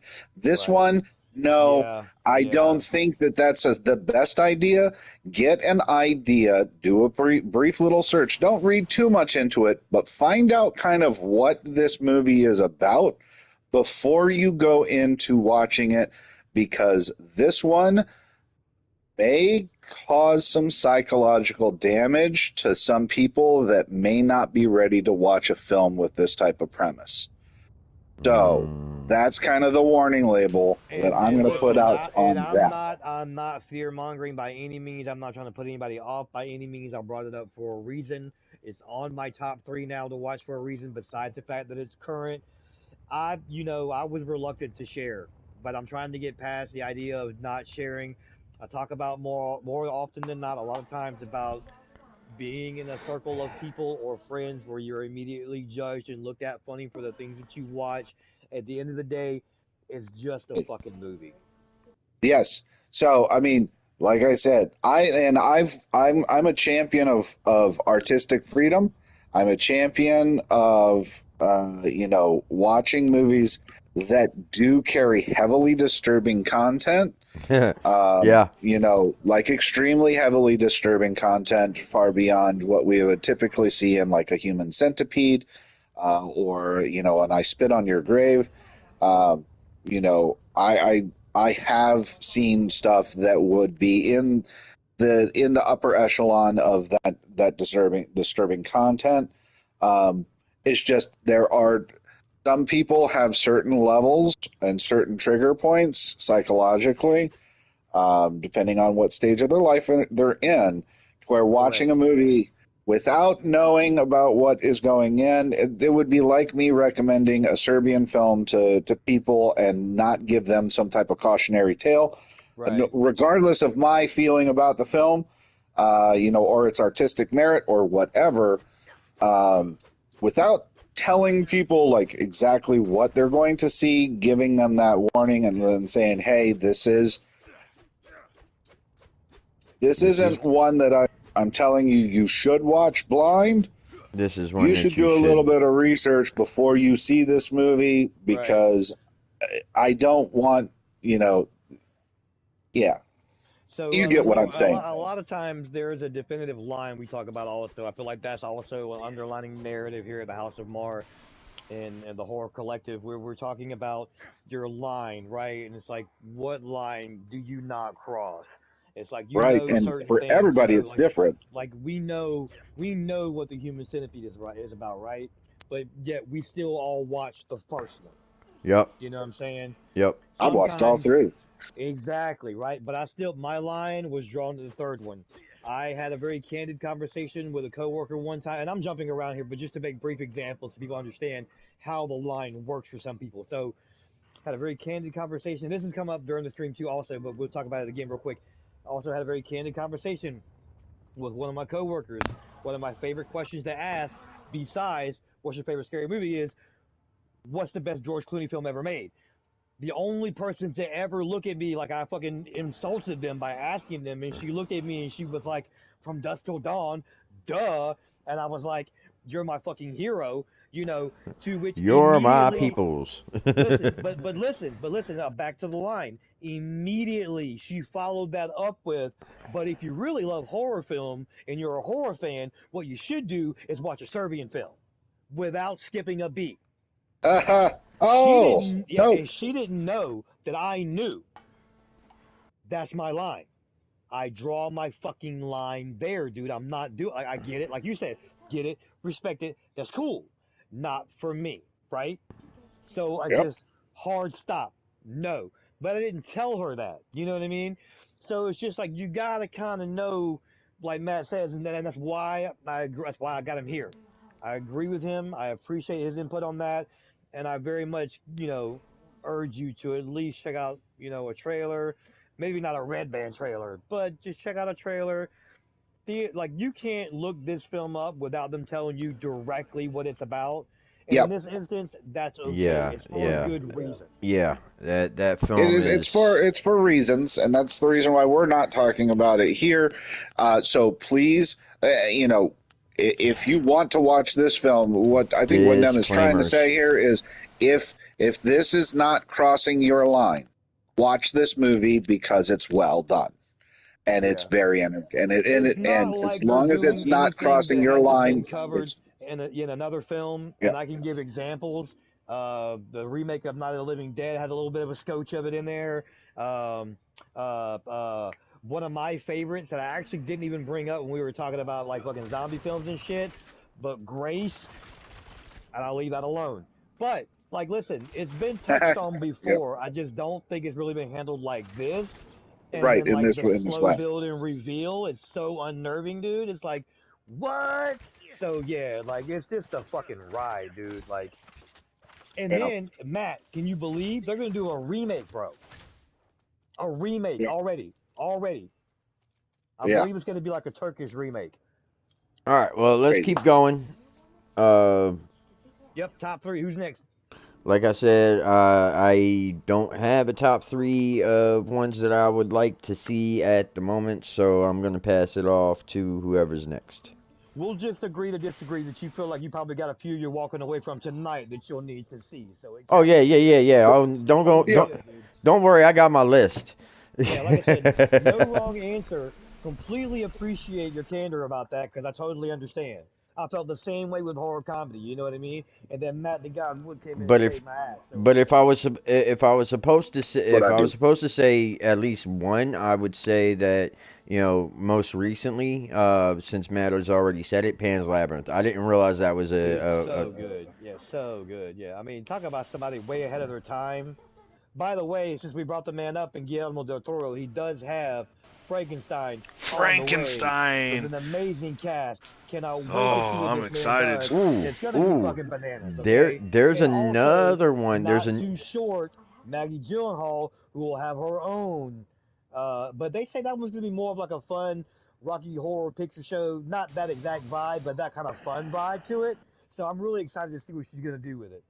There's another one that I just recently saw. I don't know if it would be considered. Um, I don't know if it would be considered uh, uh, a foreign film, but it's kind of twisted. Hellboy: The Crooked Man. Man, I hated that shit, dude. Like, and only because I wanted it to be so good and it was so Right, trash. right, and Like, it barely came off as a good B movie. I'm not sure what they were thinking with that one. It was I will definitely brain. completely disagree with you on that. I I'm actually really glad enjoyed it. somebody has to. Somebody has to. God bless you, Matt. For I real. didn't I like really it. didn't I I'll expect be that. really honest with you. enjoyed it. It I was thought it Thank was you. I thought it was pretty well done. Thank you. for I enjoyed Thank you, me. kind of Matt. Thank you. Thank you. the the return of Hellboy from the David Please Harbour version tell me I'm primarily. wrong. Please, yeah, please tell Um, me I'm wrong. It's okay. I need somebody but to tell me I'm wrong. It's fine. I really do. the Ron Perlman Hellboy movies, while great in their own right, and since we're talking about Guillermo del Toro, there we go again. Um, Right? I mean, come on, let's talk And about that it. Pan's Labyrinth. You can see but it, bro. and but that's why I brought it but as up. far as like returning to kind of a source material, I think that Crooked Man actually did a pretty good job of returning to source material from like the Magnolia, the the actual source, the comics, the It graphic was just novels. twisted. No, and that's Uh, fair. But in that regard, I would also like to bring everybody's attention that may not know that there are like three animated films that are out that are very much that leaning into that's heavy canon, and they are amazing. oh yeah, those are all great. All three of those are great. But I actually I really enjoyed also, Crooked Man. yeah, and I thought it was pretty good. I like I the premise. I just thought it also think was. fondly of the early Hellboys as being a lot like, and this is not a knock, it's just to prove a point or what I'm driving at here. I like to think of the Hellboy films fondly in the same way that I do like the first Spider-Man films with like Tobey Maguire. They were fucking Yeah, fire, but they were all we had at the time, so we didn't know it yeah, could have been better. You know what I'm It's saying? like the first Mortal Kombat. Right, right. Like Oh But at the Mortal yeah, it was Kombat same was awesome. time, awesome, doop at the doop doop same doop, and then time, you watch it again, and you're to like, be fair ooh, though, okay, there were to some be misses. fair, I really feel like even though Hmm. the context in terms of how close it may have been to the comic books might have been off a little bit, the first Hellboy films, the first one and Knights of the Golden Circle, I mean not Golden, damn, not Knights of the Golden, you know what I'm talking about. Well, somebody help me out here. What was the name of it? It was the The Golden Golden Army. Golden Army. Army. Golden Yeah, Army. I really feel like both of those films still, till this day, hold up, no problem. You know what Yeah, I mean? yeah. Like they Oh, yeah. look fucking fire right out the gate. I mean, it's just And great movies, dude. I'll be honest with you. With Golden Army, Luke Goss actually kind of helped make that movie what it was.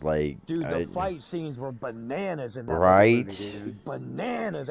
We had no right to have fight scenes that good in that film. No right whatsoever. They didn't owe us any of that shit. And they gave it But it to was us. great. But what I'm saying is, I felt the Crooked Man was, for me, it was a little hard to follow. It That was my was only thing, honestly. Like that's it why I was was bag on it so bad. Yeah. it was twisted to the point where like you couldn't really follow it. Um, damn it, I keep get disconnected from the server. I just got booted from the server. Ooh, you guys are in trouble. I Um, don't even know where I am at. I'm on a cliff somewhere. It says crossing over. but yeah, It's weird. I just wanted to throw those out there. Oh, absolutely. So Appreciate it. Thank you.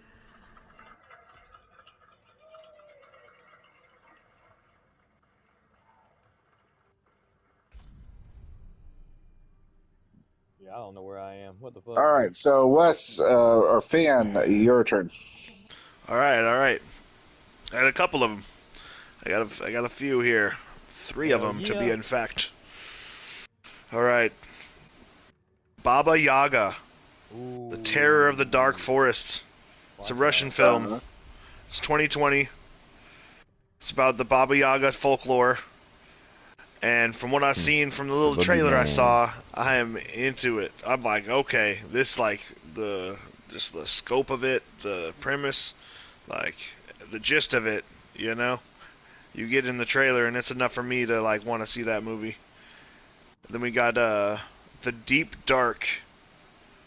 Now this is like kind of like a Descent type movie where it's like a Ooh, cave okay. movie, and then there's something that they awaken. So, and that's a French movie, and that's a recent like I think 2018 or something. And the other one I'd like to mention is Now it's Funny not letting me Games. in. oh man, going dark with that one. All right, I like it. So it's on my list. I'm like, okay, like I'm gonna have to do some searching, you know, because Yeah, well, this the is interesting original. They stuff. actually did do a remake of that one, but watch the original. Okay. So yeah, those are my three that are top of my list of stuff that I've been digging into, Hell yeah. dip my toes in the water per se. Oh. All righty. So my top three of of current would be Speak No Evil from Denmark, which was remade with James McAvoy, but I am speaking of the original Denmark film, which I found just by happenstance streaming on Shudder. Decided to put it on, and holy cow! You want to talk about a pretty bleak movie? It was fantastic, and it's unfortunate marketing that was done for the Americanized remake of this movie. Um, it was very unfortunate. I was really, really upset the first time that I watched a trailer for the remake of the film. From what I understand, the remake is a well done movie. I'm not going to knock it, and I'm a big fan of James McAvoy, so I do want to watch it. But it just kind of really irked me. Uh, no end how much information that they were giving out in the trailer, stuff that was not known going into the original film that was kind of slowly unveiled as the movie progressed, which was a great game of cat and mouse. But So basically, the premise of the film is two couples meet while on vacation, hit it off, they share stories, talk about their kids. The one couple has a young son who doesn't really say a whole lot or anything really, and the other family has a young daughter. And they hit it off, and they invite this couple. The This one couple invites the other couple to their cabin out in the Danish wilderness, and so perfectly normal. they end up. It's perfectly normal, and they go there to visit. And as time progresses, What could go wrong? the dynamics begins to shift, and you no longer really No. their truth. Truth ends, and deception begins, and it goes a lot of different places, and it ends up going places that you really don't expect it to go. And I'm talking about stuff that is not even shown in the American remake.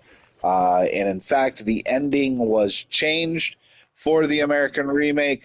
By Yep. the end of the Danish film, you're going to be surprised where they took the film. I'll Yeah, I just guess I put gotta it go that back way. and watch the original one. I'll be honest with you, because I missed that one, but I did see the remake, and the remake is fucking unnerving as shit. So I can only imagine how the original was. Like, The original is yeah, it's an amazing film. I'm also going to talk about one that's already been brought up, and that's When Evil Lurks. And Yeah. another great because that film. Damien Rugna is in my view one of the upcoming masters of horror at this point. Between Terrified and When Evil Lurks, uh, both films are just really well done, and and When Evil Lurks, I mean, they go some places that you really don't expect them to go, and they take you on a quite the ride going through that film. You're going to see stuff that you just don't normally see in your everyday horror film. So it brilliantly made, brilliantly shot, really pushes the envelope where it needs to be pushed, and I like that as a fan of horror. Uh, I like it when they start to push things, and still take it serious, not go too zany with it. And Right. that movie really just toes that line pretty perfectly. The last of which I'm going to talk about, an Australian team. It's an Australian film that kind of sparked off. I mean, there's been a lot of great horror movies coming out of Australia. Kind of speak to that a little bit later with some of my honorable mentions. But I'm going to talk about talk to me. Um, Yeah. Oh, Let's fucking go, Absolutely dude. fantastic Let's movie. go. I have Um, seen trailers for that, and I do want to see it. and that Bruh. one is another one that, the premise is not super foreign to a degree, um, but I'll be it's damned if never they don't been fuck you over within the attacked. first 5 minutes, though. I'm gonna be honest about It's that shit, it bro. Like, it listen. it does approach it from a different angle that Yep. hasn't been done before, though, where possession becomes a party trick. Right. Uh, and that in and of itself is kind of a unique take, but it also it also will go places that you don't really expect it to go, and it shows a little more than you expect it to show. And by the end of the movie, you're going, "Wow, I mean, wow. Okay. Yeah, it takes that light What as a did I feather. just watch? It almost Wait kind a of minute. reminds me, and in a way, it almost kind of reminds me of like Icarus with his wings flying too close to the sun. You know, like it just Yes. It takes that light as a feather, stiff so. as a board thing a little bit too far. Like that. Well, yeah. I mean, well, with this one here, it's they use they have the hand of a voodoo priestess Uh huh. that has been um, plastered, and they use that, and by by holding the hand and stating the words "talk to me," they're able to talk to the dead. And unfortunately, in that, they do become possessed for a period of time, and then thus the party members will then disconnect them from that, ending the possession before things go too far. And that's the big party trick. But what happens when things go wrong? This explores that, and it does so in a brilliant way. Um, Um, Also, to expand on that, fun facts that you may or may not know, and I'm paraphrasing here. You can look the lore up later online, but the legend goes pre-production. I believe they only casted like four molds of that arm and hand, right? But to this date, I believe they said two were destroyed. They have one, and they don't know where the other one is. hey, Dun I dun want it. dun. Well, if you pre-ordered the box set when it came out, you got a replica one, so there's I, that. Mm-mm-mm. yeah, missed the boat on that. But Same. yeah, I've seen trailers for that, and I would absolutely that is one that I was So thinking briefly, so that about we don't seeing. get too sidetracked, I will tell you this: the Philippi brothers are something else, bro. They're really fucking good at what they do. That movie was amazing. Can't wait for the sequel and Talk to Me too. It is on the way. They're just letting that first film that's already been out for a while. They're letting that cook. So their Mm-hmm. sophomore project, I actually just recently watched because I missed it in the theaters, but I watched Bring Her Back, and trust me when I tell you, it's not any easier of a film to watch. Mm. They really know what they're doing here, man. And there's something about the way they tell their stories, about the afterlife and grief and how you handle that. Both these films are very, very poignant about that, and the much like what Matt was saying, the way they handle the dialogue is just not in a way that's ever been seen before. But I think that's where their brilliance is that they're basically tackling stories that you're familiar with, but just handling a raw conversation in a way that's never really been quite touched on in the way that they do it. Okay. Well, I'll tell you what. Why don't we keep going? Because I know there's something else that you want to do tonight, and I like you haven't even let us know about it yet.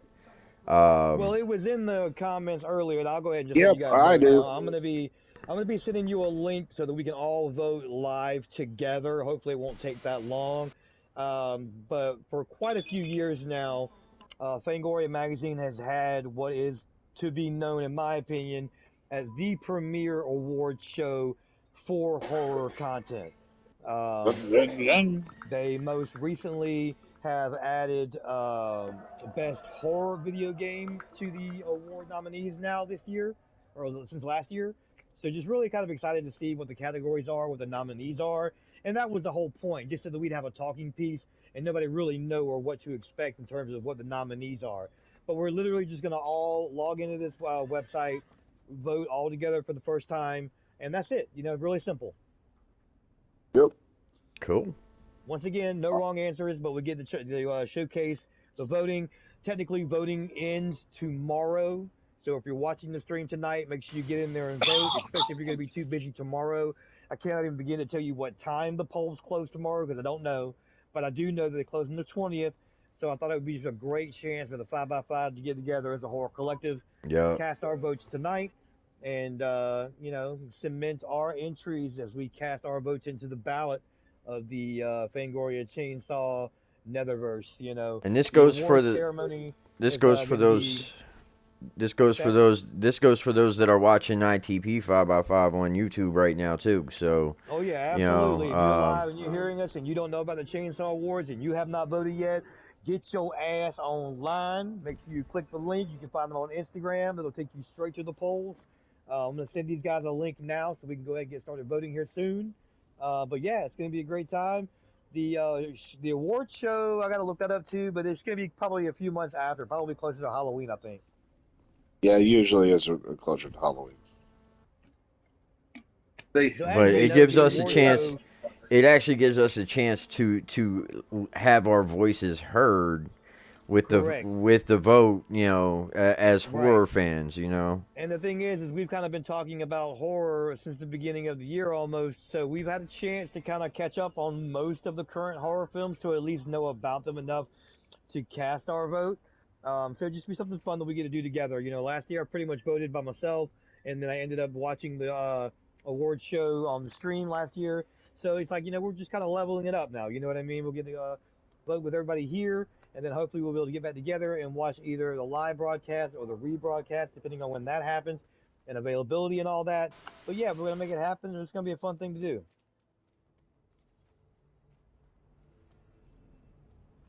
All right, so honorable mentions. Nem, you're up. We're on the All clock, right. sir.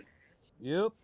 All right. So honorable mention for me. I've only got, I mean, honestly, I could run through them super fast because they're ones we already covered before. Honorable mentions for me, though, definitely Akira and Vampire Hunter D. Like I said, we kind of all got our start as youngins getting into anime and whatnot, and that's what kind of like unceremoniously, if you will, introduced most of us into foreign film, and Yeah. then we kind of found our way down the rabbit hole and around the corner into some, foreign film of the horror variety and much more, I'm sure.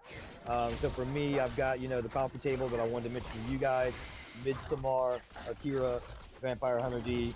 Those pretty much round out my really quick honorable mentions. Like I said, most of these we've either already touched on other nights, and they're just going to be coming up more often than not as, heavy hitters, and basically what you would call standards for us, what we expect to see, the level and caliber of cinematography, storytelling, performances from the actors and whatnot. It's just, we got a bar. That's pretty much where it's at. You'll hear a lot of these movies being mentioned numerous times, and it's just because, like, we're not necessarily trying to reinvent the wheel here, but we are looking for different subcontexts, different subgenres, and so this is kind of our body of work and our homage to it, if you will. Yes. Nice. So again, you know, I haven't been too versed in foreign films, although there are some that I didn't realize that were foreign films. So I have, watched a few more than, I realized, but, I don't have any honorable mentions at the moment, so I'm going to pass it on to the All next good. person. All right, All right, fam. all right. I got a couple. Ganjian Haunted Asylum. Well, I've heard about that one. Okay, okay. Yeah, this is a found footage style movie, and it Arguably, looks from what I terrifying. understand, the film to watch in terms of found footage. Yeah, When I was doing my deep dives and stuff, making sure I didn't miss anything on my list, that's actually the one film I heard came up the most about being the number one found footage horror film to watch. right. Scary. It looks like some of the stills. I was like, oh my goodness. Okay. Another one is Martyrs from France, Very Ah, nice, very nice. stealing my thunder on that one. 2007. Another great one on my list that I have to watch for sure. Yeah, that And one those are my there. two. Yeah, that one there. I mean, that comes with kind of that one. Martyrs kind of comes with a little because it does go pretty dark. So, Yeah, but it's a great movie. warning label. But yeah, those are ones that I've since dipping since we brought it up, and it's what's got me down this rabbit hole. So I've been looking at these movies. Like, okay, now I even got a bigger list: Old Boy, Demons, Fist of the North Star, Lily Cat, Train to Busan, Zombie. Yup, you You know, ready? like I got Well, all keep these. your Like, pen and paper handy because I'm up next, and I've got some bombshells to drop in you my got the honorable heaters. mention. You got the heaters. Yeah, I've got some, and when I was putting together my list, I was kind of trying to be diversified on where films were coming from. So he kind of stole one of mine from France. The other one from France was already taken a little bit early ads. Um, but Martyrs from France would have been my pick for there. Um, but the first one I want to talk about is Irish film that I recently saw that I actually really, really enjoyed. Alicia Cuthbert stars in this film, and from Girl Next Door, and from 24 with Kiefer Sutherland. Yeah. She stars in this film. It's called The Cellar, and it is about a family that has recently moved into a new home, and the parents have to go for a business dinner, leaving the older daughter to watch the younger son. Power goes out. She calls her mom. This is what sold me on the film. Okay, is during the little trailer. The power goes out. I'm not giving anything away here, but power goes out. Mom says, "Okay, the breaker box is in the cellar." The girl's like, "I don't really want to go down there." She's like, "It's okay. There's only 13 or 12 steps to the bottom, or I can't remember the exact number. She's only 12 steps to the bottom. Just count them out with each step." So on the phone, she's hearing the daughter go 1, 2, 3, 4, 5, 6, 7, 8, 9, 10, 11, 12, 13, 14, 15, 16, 17, 18, and keeps going. It's just like, whoa, that's more steps than they're supposed to be. And she's not responding, and the tone of the voice has completely shifted. Yeah, so I it got to that scene. I was Creepy. like, that's creepy. I'm watching this. And let me tell you, they do a fantastic job with that film. Great movie, highly recommend it. Currently streaming on Shudder. It may be streaming other places, but that's where I found it. Next film is from Spain, currently streaming on Netflix. It's called The Platform. It really fantastic film that deals with a lot of societal subtext, but in a really interesting way. Basically, you've got this platform of food, and you've got a bunch of different floors, and each floor is kind of is a certain set group of people. And when the platform reaches your floor, you can eat as much food as you can, but it's timed, and then the platform will go down. And it's kind of about those at the bottom getting nothing, those at the top being able to gluttons, and it's how they kind of progress the story by the use of this platform, because taking it only goes one direction, which is down. It never goes back up. It only goes down. So how do those at the bottom get up? It explores that option, and it goes some pretty interesting places with it. Great So I'll movie. They just recently made a sequel to it. so I'll The say that platform. yeah, I'll say this. I had my brother to actually thank for watching this one. He's the one that told me about it. So I watched it with him. Very, very good movie. And to further your point from earlier, Matt, I really feel like we have the cube to thank for this film. Yeah. Yeah, oh, yes. Uh-huh. You know what I mean? It's a very niche category in film. You know what I'm saying? I feel like we also have, not no relation, of course, to topic, but similarly, we also have the cube to thank for escape room. So there's that. Yep, absolutely. Next, we're bouncing over the globe. We're going to go back over to Italy, which I've spoken about a little bit earlier today, Oh boy. Matt but loves I've his got a couple Italian that I horror. want to toss Hey, out. mambo, The mambo first one Italian, let me hear is mambo. from the master, the Italian master of horror, the godfather of the giallo film, Dario Argento himself, and that is, in my opinion, one of his best movies, Suspiria. He has some really great ones that came out around that time. Yep. But Suspiria is one of my personal favorites. Takes place inside a ballet school where things aren't exactly what they seem. I will leave it at that and leave the viewer to actually watch and kind of see it. But they did do a remake of this film as well, which is worth watching. Has Mia Goth in it from the X franchise. It has one of the most brutal scenes that you'll see in reality, in film, in horror film. That remake has a brutal death scene. But the original is a classic. Highly recommend it. And we're going to talk about my personal favorite. At this point, it's one I didn't really care for the first time I watched it, but the more I watch it, the more I absolutely love the movie. From Lucio Fulci, The Beyond, which is the unrated version of 7 Years of Death. It's part of his Gateways of Hell or Gates of Hell movie, the trilogy, House by the Cemetery, The Beyond, and Zombie. They're all part of kind of the same.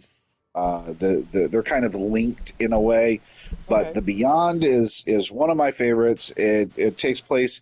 It's based in Louisiana at an old hotel that this woman has inherited, and unfortunately, previously in that hotel there was a warlock which was lynched and killed in the Oh, Lord. hotel and buried in the foundation of that, which opened one of the gateways to hell. And Popeyes, you went to Popeyes? Hey, my wife just walked in with Popeyes. I'm surprised. All right. Nice. All right. Anyway, what was I saying? The Beyond. You were saying Popeyes, baby. I'm Chicken. just, yeah, chicken. I feel like chicken tonight. Anyway, but yeah, The Beyond. I Highly mean, recommend it. Um, it's a masterclass of Italian horror. Just an amazing movie. I've watched it. I don't even know how many times at this point. It is available to stream out there, so I'm sure you can find it. But yeah, highly recommend it. Now, we're going to travel. We've talked about one of the films, both of the films from, well, 2 of my 3 films from Japan. So we're going to toss Audition and Ringu off to the side because they were both honorable mentions for me. But I'm going to talk about a movie called Freeze Me. So get your pen and paper handy. Write this one Yeah, down. not familiar with that one. Go ahead. Freeze Me. So this film is about a woman who is sexually assaulted. So if that's a trigger or that's a line for you and you've never watched like I Spit on Your Grave or any film like that, or Last House on the Left, then don't watch this movie because it does deal with that subject matter. But this is years later after that event, and how revenge comes to play. It's very similar in scope to it's basically the Japanese I Spit on Your Grave. And I found it, and I absolutely love it. And now it is hard to find. So if you find it, let me know because I want to re-find it. now is that freeze me as in FRIEZE No, or F R E E Z FREEZ? E, Okay. FREEZE, as in I put a body in a refrigerator and freeze it.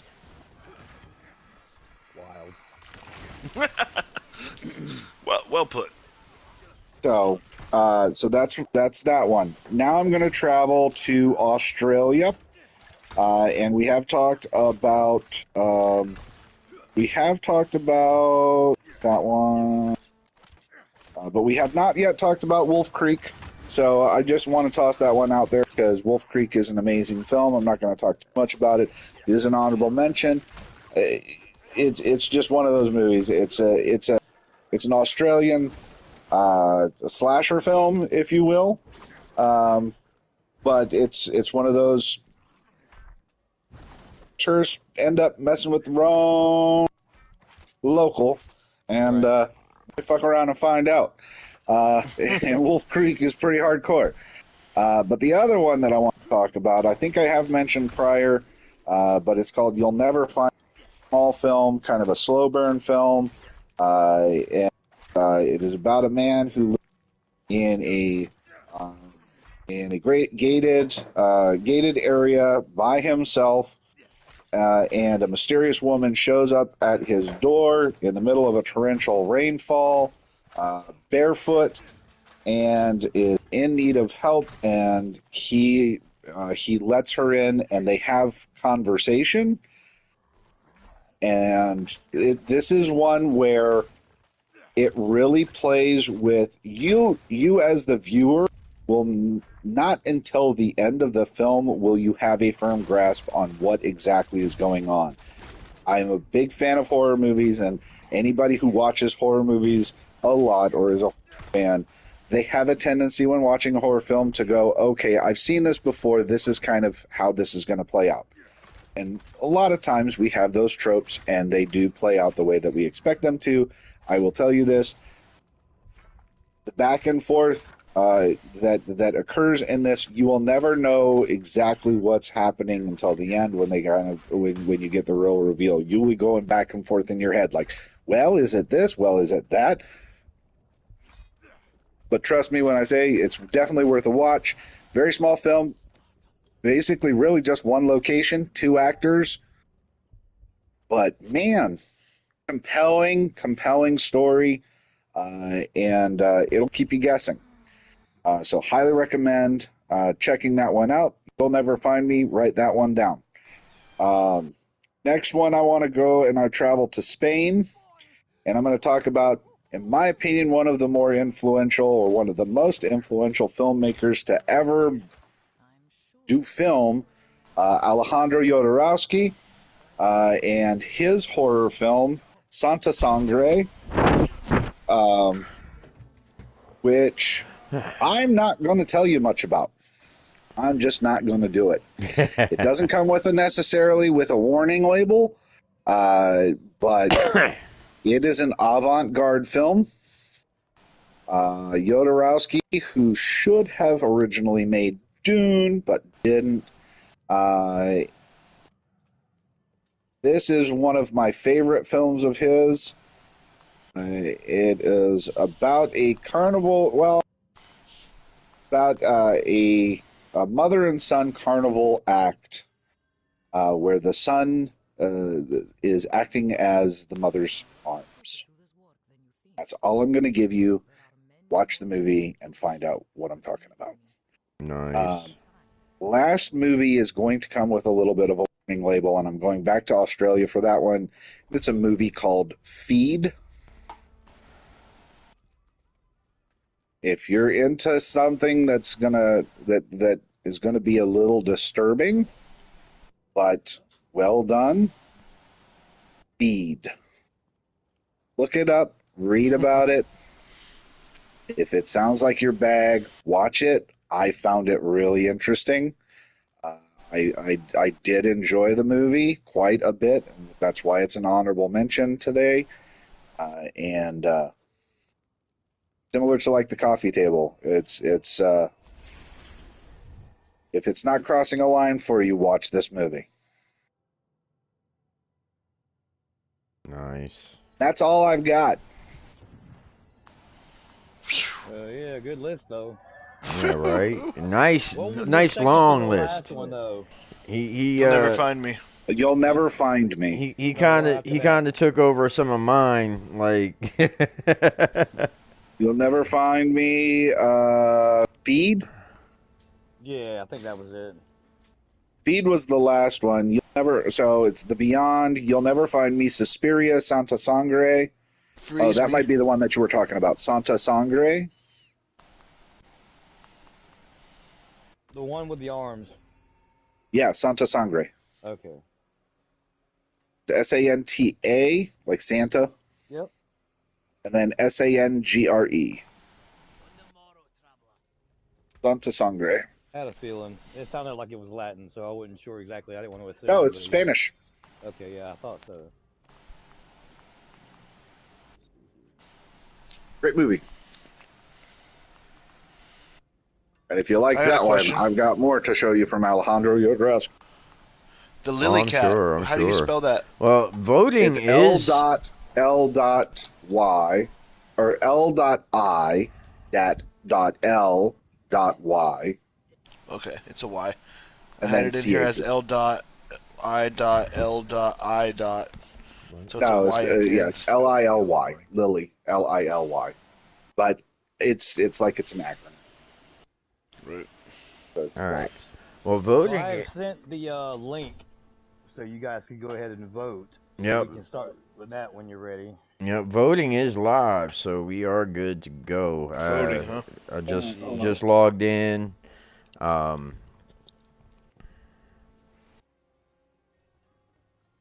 So are we discussing these, or like is this Well, just I think we can discuss them as we go through each question, you know what I'm saying? And then we'll all just kind of vote real quick.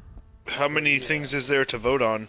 that's the part I don't know. It shouldn't be nothing too crazy, though. It's an award show, so they're not going to have a whole bunch, you know what I'm saying? Oh, Yeah, I don't think the it's first category more is story. best wide release movie. So Well, if it ain't Alien Romulus, it better be The Substance, but I haven't even looked yet. I'm about to click on it now. Hold on a second. Before I do that, though. Ooh, gosh darn! yeah. This one has some heavy hitters in it. Yes, it does. Alright, hold on, hold That's on. why I was Hold on, because I'm about to that's drop the why I link was into the holding chat, off, too. man.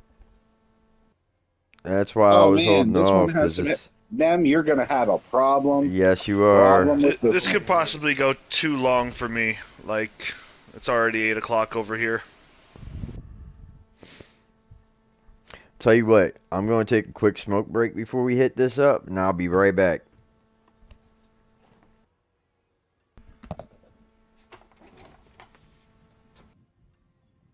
Heretics on here too. Damn, Yeah, I Strange don't know what I'm Darlings on getting into here. with this. It might Golly. take a lot longer than I'm willing to spend. I got work in the morning still. Oh, I'm All right there good. with you, bro. Trust me. I get it.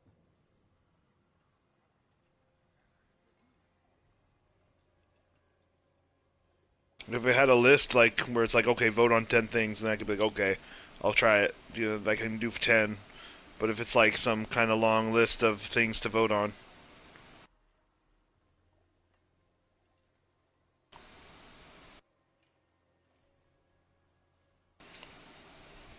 Good. It was spicy,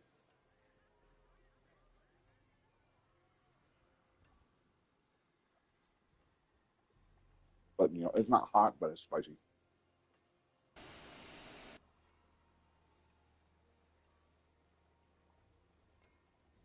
And you're gonna have a problem with this one. Shit. Shit. Shit. Oh, Did you shit. just look at the list? Yeah, I did. Oh, Yeah, my God, bro. Oh, my God, yeah. bro. All right, so we're just going to run these down real fast. I don't want to hold anybody up. Best wide release movie, 28 years later, Bring Her Back, Final Destination Bloodlines, Heretic, Longlegs, Nosferatu, Sinners, Strange Darling, The Substance, The Ugly Stepsister, Didn't See, skip category. That's for talent. Right. Wow. Can I say this? Can I go ahead and say the thing? Everybody knows what I'm going to say. Can I say the thing? Go for it. What a fucking insult. It's not even on the goddamn list.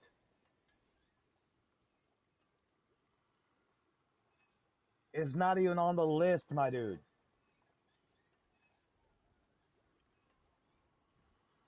Who? You know what I wanted. Didn't, yeah. Talking about Romulus? Yeah. Like, talk about the fucking snub, dude. Like, I mean, Definitely snubbed, and it should have been on there instead of the ugly stepsister. yeah, easy. But that's not fair because I haven't even seen it yet. I've heard about it, but I hadn't seen it yet.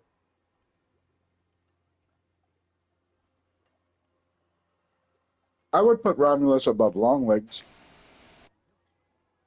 I enjoyed Longlegs. I thought it was a great movie. I'll say this for me, so don't let this change the scope of what you're going to do. But for me, I have to vote. I would say as much as I want like to vote for like banger IPs that are bringing shit back that's really great. Like I want to vote for something that's like an original concept that I haven't seen. So in that regard, for me, I think I'm gonna have to go with the substance. If not for anything, for the fact that Demi Moore should have got an Oscar, so she needs to win this one, flat out. I don't disagree with you, but I don't think I share your vote. That's why I say I don't want to. You know what I'm saying? Because like, there's no original concept on this list other than bring her back, and I don't want to spoil it for you guys that Well, haven't seen it, and I don't know that like like okay, so it's not, but just hear me out, right? 28 years later, we already know what they're doing with it. It's an awesome franchise. Final Destination, we already know what it is, what they're doing with it. It's awesome. Heretic, I didn't enjoy as much. Long Legs is basically in a like it's not basically it's not, but it's like if supernatural serial if killer movie. it's like if Silence of the Lambs had like a supernatural feel to it. It's kind of what that is. You know what I'm saying? Yeah. Nosferatu, we know what it is. Sinners, unpopular opinion, I know it, but fuck them if you don't like it. It's from Dusk Till Dawn. Bottom line, I'm just gonna say it. Strange Darling, I missed it. I want to check it out still. With Stepsister, I missed it. So I'm left with the substance for this one. Yeah, I think I'm going to go with Sinners. Fair enough. I think I'm Alright. going to actually go with Sinners. I just think that Sinos is a good watch. now there's a couple of films on this list that I haven't watched yet, but Same. of the films that I've seen, see, I'm different. I actually really enjoyed Heretic. I thought that was a really, really, really fantastic film. Definitely deserves to be on this It list. was just lost on me, dude. Like that's probably like the worst role I've ever seen Hugh Grant in, and I know there's got to be worse roles out there that he's done. I hadn't seen them. You know what I mean? Like I'm I sure it's a mean, rom com or something. I don't know. some of these I kind of know the premise, even though I didn't watch them. I know the premise Oh, of them. your vote is letter K. That's No, no, because I've seen Nosferatu. I know the that's premise the of 28 directing years to your later. seat. Don't be upset. The way that Nosferatu was filmed was brilliant. It It was a really beautiful was. movie. It really was. I know. Like I Longlegs said, was Again, a for me, solid film. I'm a stickler for the rules, and if you're not gonna have my film, then the rule I'm gonna set for best wide release movie is the most original idea I've seen for a horror film in quite some time. So like and that's the only reason why I lean into that one in that way. You know eh, what I mean? You kind of missed it, Tal, and I could give you my quick breakdown. I just don't want to spoil anything for you. But in a So nutshell, here's I what I say would say is that it's a new take on something that has been done before, though. no, for sure, 100%. But in terms of listen, like I was saying, 28 years, we already know what the IP is and what they're doing with that. It's its yep, own original thing, but yep. it's been around for a while. Bring Her Back is a very fresh concept. It's actually the only one that I think like argues the one I do want to vote for. Anyways, Final Destination been around for forever. Heretic, I kind of was lost on me. Long Legs, it took two watches, but I really feel like it's a supernatural Silence of the Lambs. Um, Nosferatu, we already know what that is. Classic film. Sinners is basically from Dusk Till Dawn. Strange Darling, I missed. The Ugly Stepsister, I missed, which brings me back to The Substance. I think Demi Moore fucking put out the best fucking film of the year. She needs her fucking credit for that shit. They snubbed the fuck out of her for the Oscars, so like that's why it's my vote. If they have it again, I'm probably gonna vote for it again. I'm not even gonna lie, but like best wide release movie, It was Alien Romulus. Fuck what you heard. Look at the numbers. Right, Look at the right. fucking numbers, bro. I'm just saying, No, like, I 100% agree with that. But as far as the category and the movies that we have to choose from, I'll be honest with you. Even though I didn't see the movie, the trailer is what got me. I'm gonna have to go with Sinners, man. right. See, I Like I disagree with said, that it's from dusk till dawn. I can understand your take because of a very specific point in the movie. no, no, no, no, no. There are numerous points. I gotta go find my notes because listen. So I'm gonna type you one thing because I can't say it in chat, but it literally is what drove me over the edge. I was like, no fucking way this is happening right now. Ah, shit, I'm in the middle of doing my voting, so I can't. But I'll make sure and write a note down. I'll text you it afterwards. But yeah, as But far there as are a lot of similarities, and there's no disrespect, bro. Like they're completely different films. Don't get me wrong, but the similarities are astounding. I mean, when I went to see Alien Romulus, duh. When I went to see Alien Romulus and I saw the trailer for Sinners, I was like, I have to see that. Like, that was, Well, I think it also speaks to the realm of me, in I my think opinion. It doesn't it's happen way enough, deeper. so you have to go to theater when a vampire film comes out. You have to see it in the theater. You don't get very many of them. Period. right. I would Like say that there's so much deeper stuff that's going on in Sinners, though. I think that's the only narrative that makes it different from Dusk Till Dawn, though. That's my point. You know what I'm saying? Like, If somebody was to ask me what that movie was about, I wouldn't say vampires. I mean, that's fair, but you know, Vampires are in the movie. It's a it's a vampire flick. but There's I'm no not doubt about that. But also to be clear, Matt. I'm not saying that's why it reminds me of From Dusk Till Dawn. but Do you or do you not have a set of brothers? Yes or no? yeah, you have twins. Okay, hear me out. Do you or do you not have a point where there's a bunch of ragtag motherfuckers that get together to save the day? Yes Very, or very no? different, but But yes, right? You still have under very characters that different you tenses. still have a character that stands out as somebody that basically is the moral center, even though they're dealing with a justification of being in a place in their life where they have no moral center. And I'm talking about Harvey Keitel's character with Delta Blue. You know what I'm saying? It's the same shit, even though contrastly very different. It's the same shit. Like I can keep going. I watch this movie Well, all I the fucking mean, time. look, I there's, saw it so much when I watched that film, but it's also the reason why I love Sinners so much.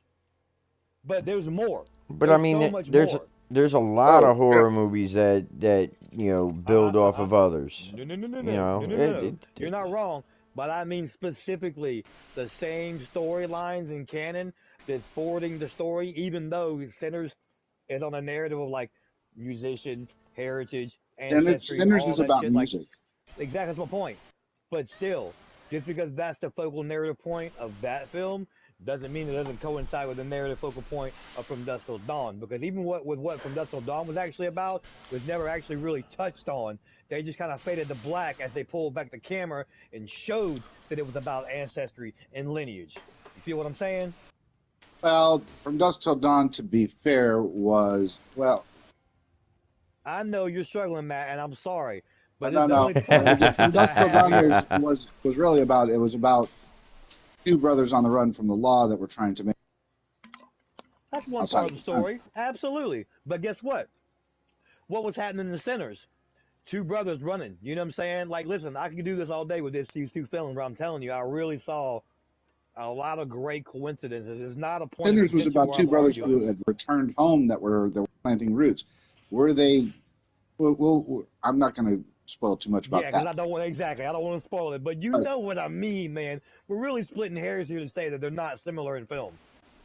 All right. I will agree that they're similar, So, but they're very different in tone. Okay. and the outside subtext that's going on I love is this dance we're very having right now, dude. It's so good. It's so good, so dude. so the next category is best very good. limited release. Right, and this one may get me because I'm not exactly sure. I might only know one or two on here. I don't know any of I've only these, actually to be watched honest one. with you. So I'm gonna put didn't see skip category because like I said, I didn't see Well, any of a these. couple of these actually made it on my list, and that's the only reason why they're like familiar. You know what I mean? The But only one I've seen is Azrael. that I that thought that that was gonna be the one you said. Yeah, I had that one on my list, and that's Just seen Get that the arena. Away. that one But I would probably look at. I heard about Frankie Frico. Is that Yeah, that's a on. is It's that a on Shutter right continuation? now. Is that a continuation of like Donnie Darko? I No, doubt it. I nope, doubt it. nope, There's no way. There's nope. no way. I don't think anybody would touch that with Not a even 10-foot close. pole trying to follow up on that shit, dude. Like, listen. So, to be fair, to stick to the rules, they're very much adamant about if you didn't see it, please just don't vote for it. Yeah. That's actually a rule for Fangoria when you vote on the film, so don't feel bad if you haven't seen them. Literally, like I said, I've got two or three of these were on my radar. I had them written down, but I have yet to see them. So we are respectfully going to pass and skip this category for me. I'm surprised that I haven't seen any on the next. Yeah. Right. So next up, best streaming premiere. What the hell? Best wishes to all. Cannibal Mukbang. Gazer. Mr. Crockett. There's a zombie outside. Didn't see skip category. I'm The gonna only one have I've to. even heard of is Cannibal Mukbang.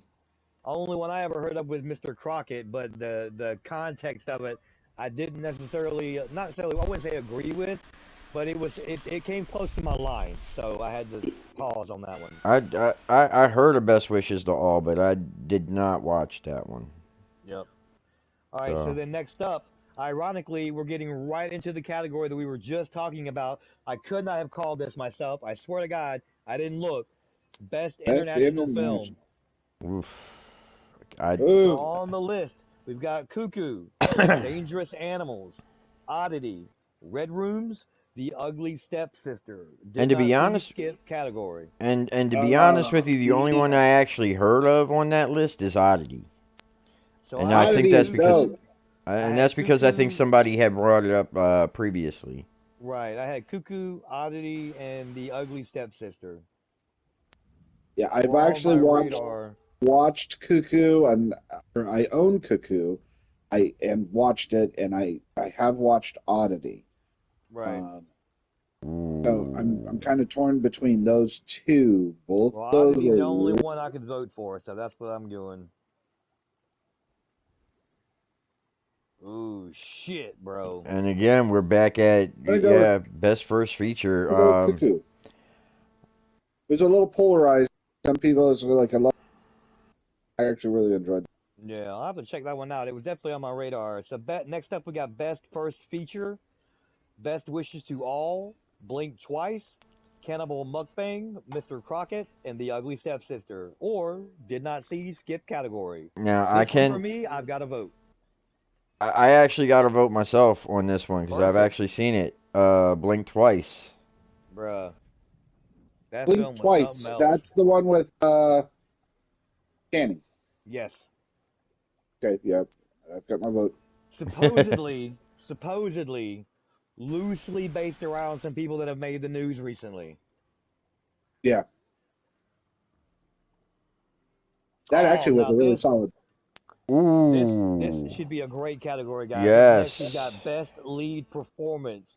Billy Depp Oh, Rose in Nosferatu, Willa Fitzgerald in Strange Darling, Sally Hawkins in Bring Her Back, this Michael is a B. Jordan no-brainer. in Sinners, Micah Monroe in Longlegs, Demi Moore in The Substance. Here we fucking go. Uh, not you can tell who I'm gonna vote for, but anyways, Leah Mirren, The Ugly Stepsister, Hunter Schafer in Cuckoo, Naomi Scott in Smile 2. So hard. That performance was so good. I'm not even gonna lie to you. Won't spoil it, but her performance was absolutely bonkers. So good. Wait, Sophie Thatcher Sophie was in Thatcher in Companion? Companion. Yep, and she was amazing in No that. shit. Did not see skip category, guys. If you have seen it and you love it, vote for it. Do Eh, that And now. so I gotta go with Lily Rose Depp.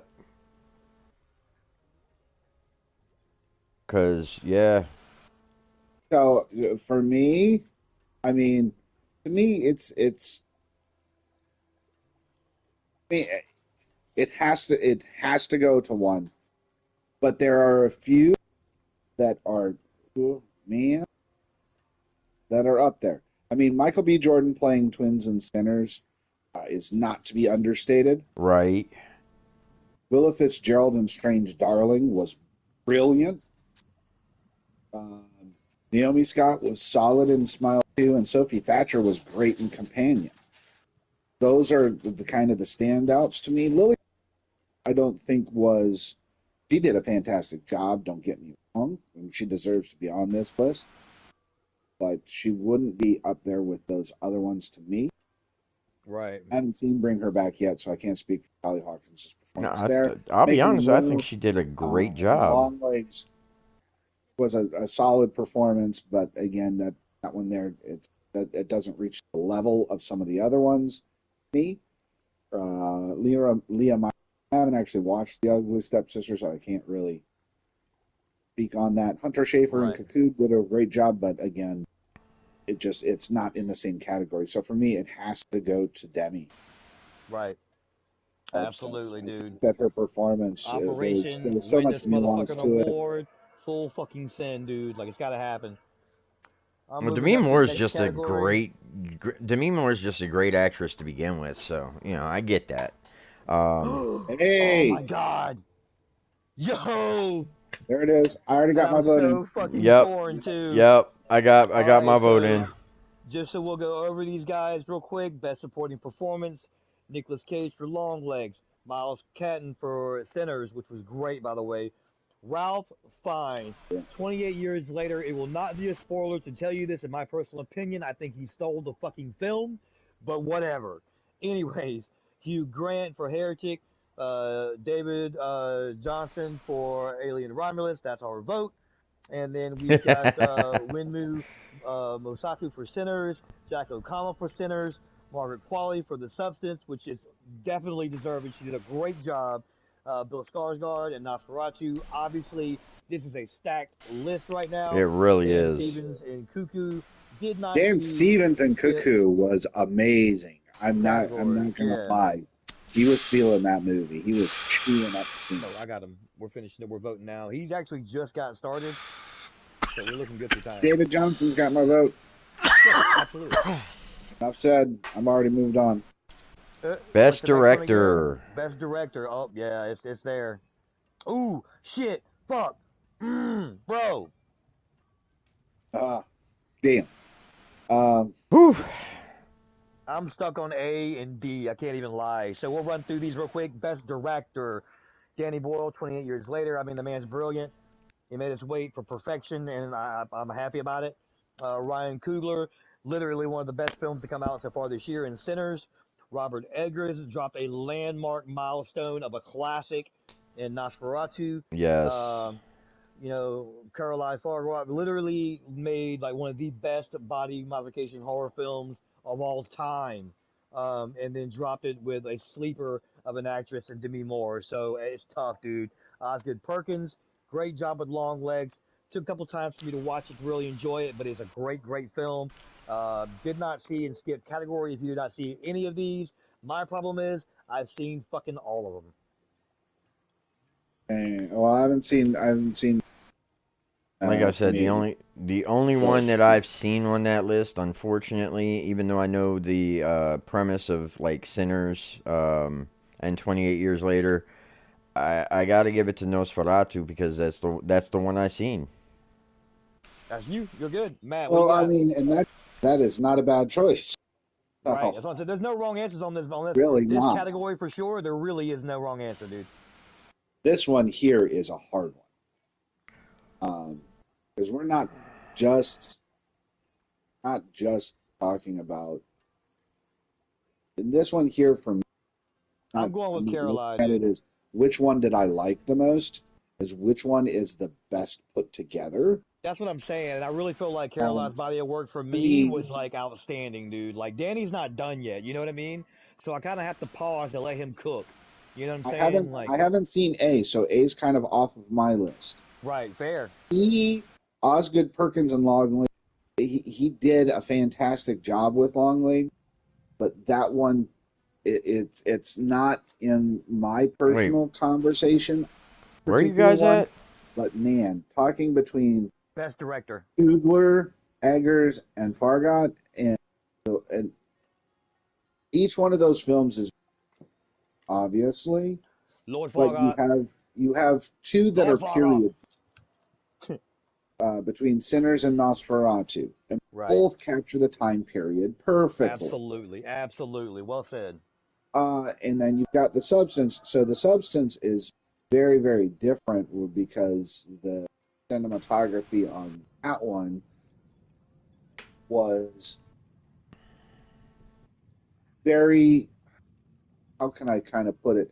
It's almost like it was Kubrick-esque uh, Ooh, to a definitely had some like Lynchian feel as well. So it had kind of this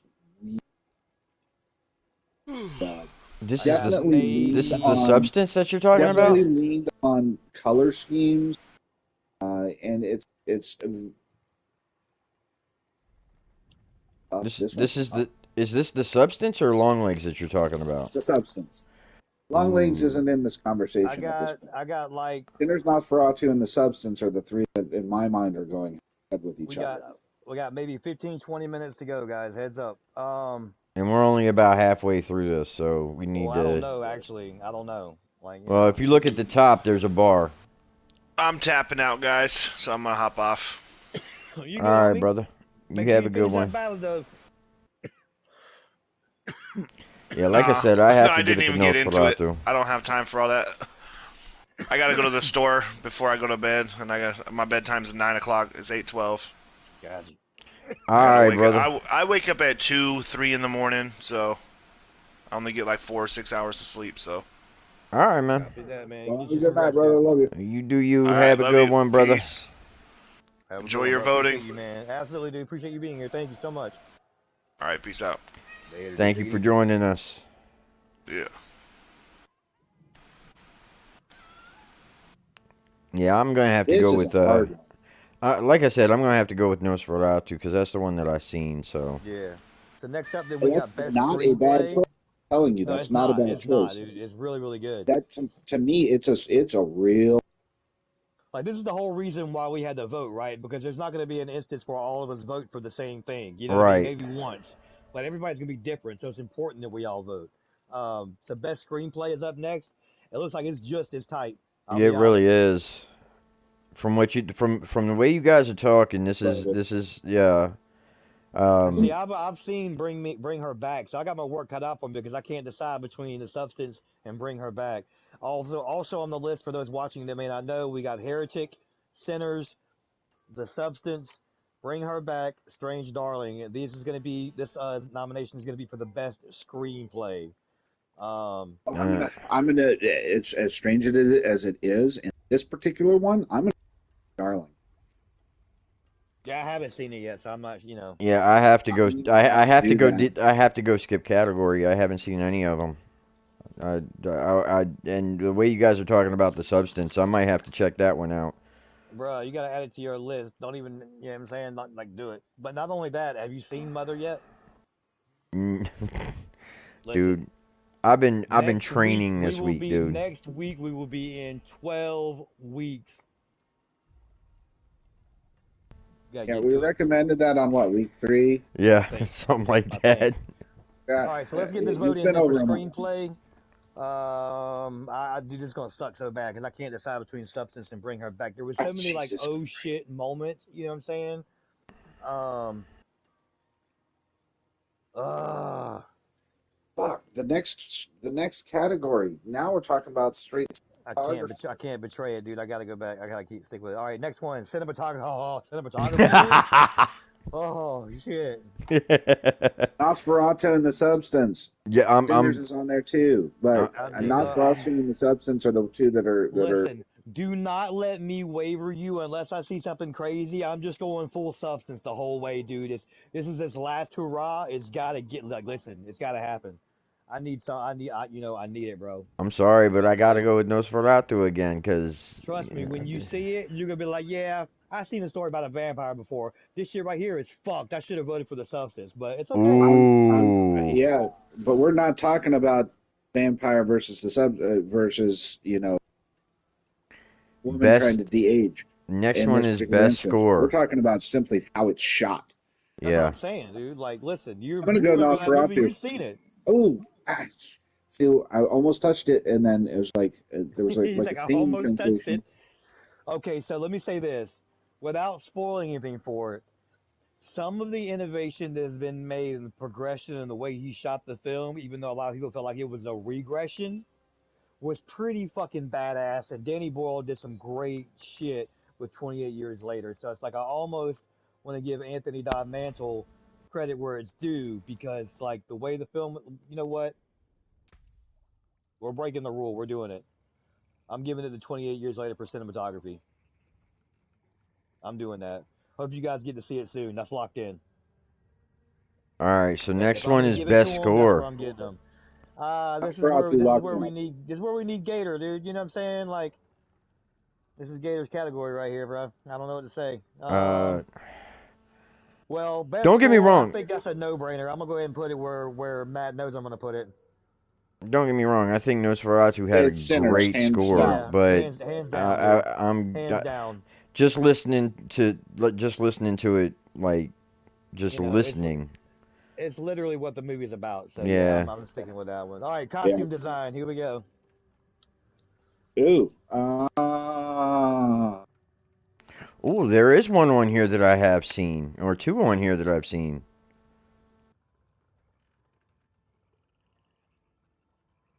Ooh.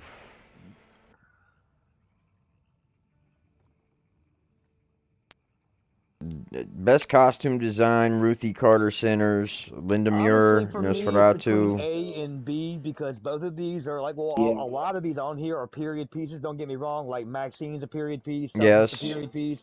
Like all of these are period pieces. So if I had to think about a film that really dropped me in there and I kind of just forgot where I was at because I was so in it, it's got to be either Sinners or Nosferatu for me. Agreed. I mean, that's not taking anything away from Maxine or Substance No, no, none of these are a in shot. None of them are in shot. in any regard, because I mean, the costume design in both of those fit exactly what they were going for. Yeah, and I mean But I just think, the costume design for the costume design for we're not talking about special effects, so no, I know. we're not I'm talking gonna go ahead about. and go with Sinners on this one. The other I think I vampire might film. too, just because there were very subtle things that were going on with costume design in that one. I think there was a Like lot more the freedom in the costume design for Sinners, and it showed in the best way. And a well, I lot of mean, the times, whole the costume the red, white, and for blue. Did you notice right, that red, white, well, and blue I in the did, brothers' costumes? yes.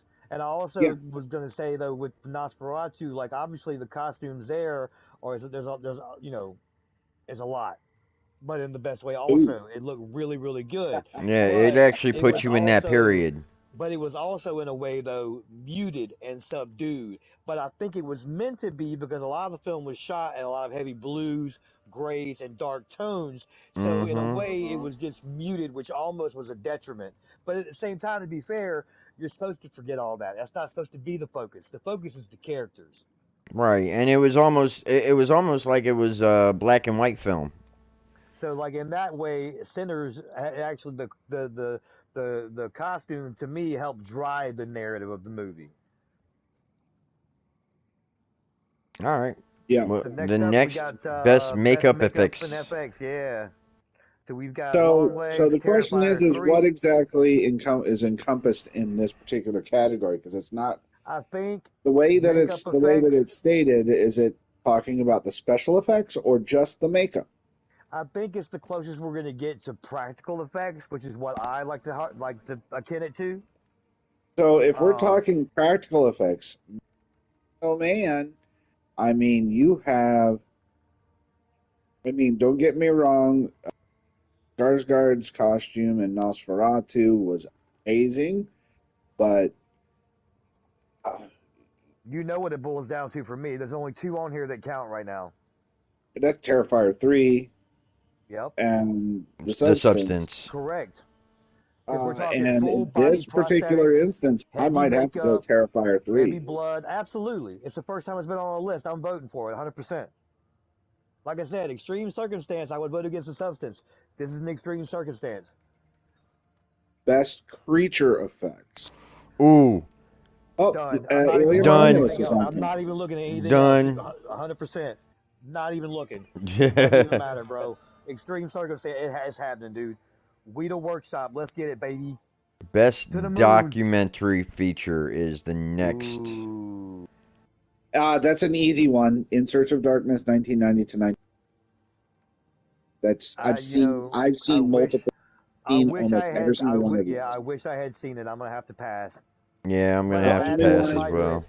I'll add that to my list. Out of those to see, I need to see In Search of Darkness. Heard. Best nonfiction series or miniseries. This is easy for me. Well, The Last Drive-In with Joe Yep, Bob Joe Bob Briggs. Briggs. Yep. It's easy. Next one is interesting.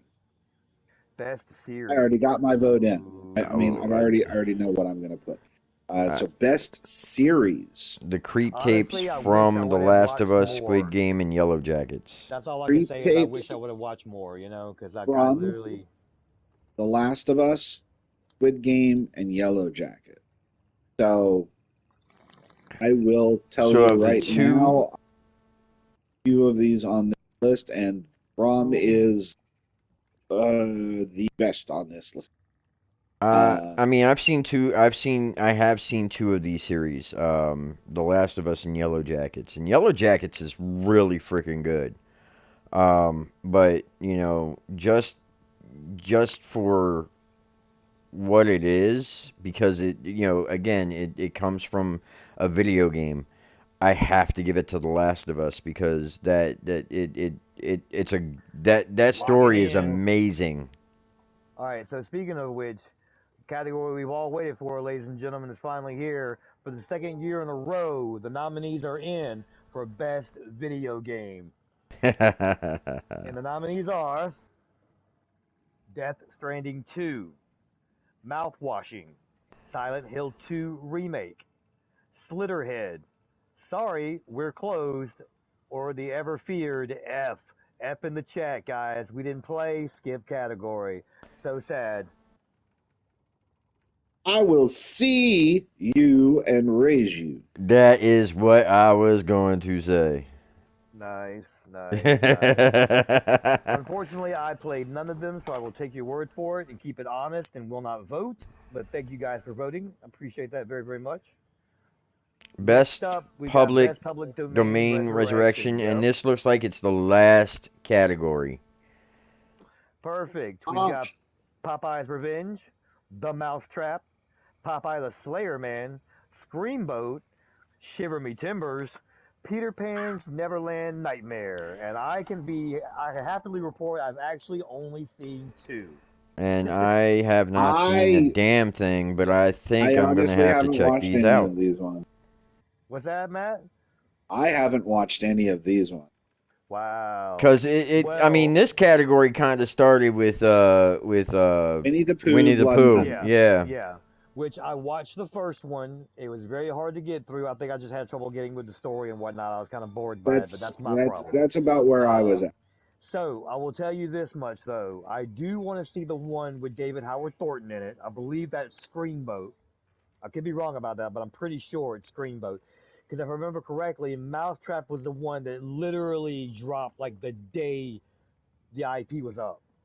Yeah. Like they already had it ready in the boot. Like boom, there it is. So they didn't wait.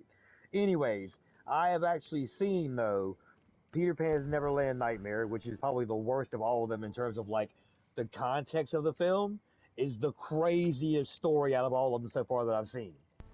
Like apparently Tinkerbell's like all on smack and shit. Like it's fucking wild story, dude. And he's actually like taking kids and shit. Like it was really like butt up adjacent to my line. Like I almost wish I didn't watch it. Anyways, and the other one we watched actually was 2 weeks ago. We just watched Popeye the Slayer Man. It's uh, it's definitely Popeye.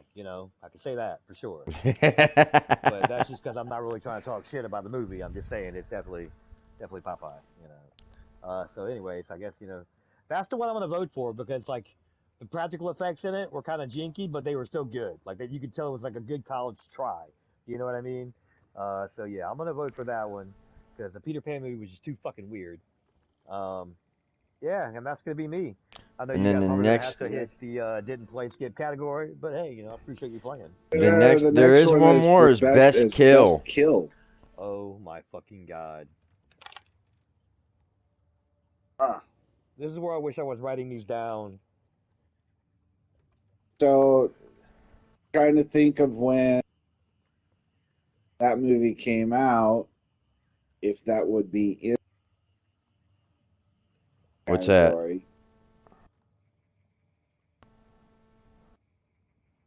The Walking Movie. What's the name of that movie? The Walking Movie. Them. The Walking Movie. What? The Walking Movie. Walking Movie. Because it's a lot of walking. No, recent. For best kill? The Walking Movie. What the hell's the name of it? You talking about don't make a sound or something like that? The hell is the name of that movie? Come on, Nam. You know this. I What's can't, the dude. horror movie that has one of the best kills that you've seen this year that primarily follows somebody walking? Was that this A year? Quiet Place? That's what I'm wondering. Was it this year or was it last? No, that was last year because it won. Yeah, A Quiet Place and A Quiet Place 2 was last year. No, we're talking about another film. You're talking Uh, about was it the yoga kill? Yes. Yeah, that won last year. oh, the one where So long story that you guys short, sent me. they do listen to us. You know what I'm saying? But yeah, it won last year. I'm glad you reminded me of that. But yeah, it won last year. Yeah, because I mean that one that was like it's the walking movie. Damn it, man! I can't fucking remember what I've said. I've watched too many at this point. Now it's almost a fucking detriment, dude. Like, I fuck. mean, it almost has to come from Terrifier 3. You're not wrong. I feel like that's the easy answer, though. You know what I'm saying? I mean, you name a kill that's been better than any that that is better than the best kill from Terrifier 3. I mean, I'm gonna end up I seeing him, gotta I so I gotta might put as well in make none. sure and vote for him. I gotta figure out which one he did though that I really enjoyed in that movie. Honestly. I gotta put in none. Even though again, Alien Romulus, there was quite a few really good kills in that movie. Really? Tell me one. That's the thing. Um, the I was girl, being serious. the girl that was In all pregnant. honesty, the best kill or death in that movie was Like at the end of the day, guess what we're here to do? That's the backbone of our stream is AVP. So yeah, let's talk about aliens for a minute, dude. I don't care. was Like, was probably was You, probably dude with dude, you keep cutting out. that was pretty yeah, he that was cut out pretty like at the dope. best part. I don't know how I that know, happened. right? What? Was probably Huh? cut. Yeah, like literally it cut out on you, like, and you were Oh, like, it cut it out on cut me. like on the meat and potatoes of what you had to say, like all the best shit. It totally cut out. It's like you're Oh being an asshole to Matt right now. This is so horrible. I'm not doing this. Like no, I it's so probably the best kill in Romulus was the acid bath. Yeah. In I all mean honesty. maybe, but that one was really a slow burn. You know what I'm saying? Ah, I just ha ha ha. That was good. That yeah. was good. Well, Nice. anyways, here we are. Trying to figure this shit out. I knew this was gonna be the hardest question of the. I should have known. I should have known, dude.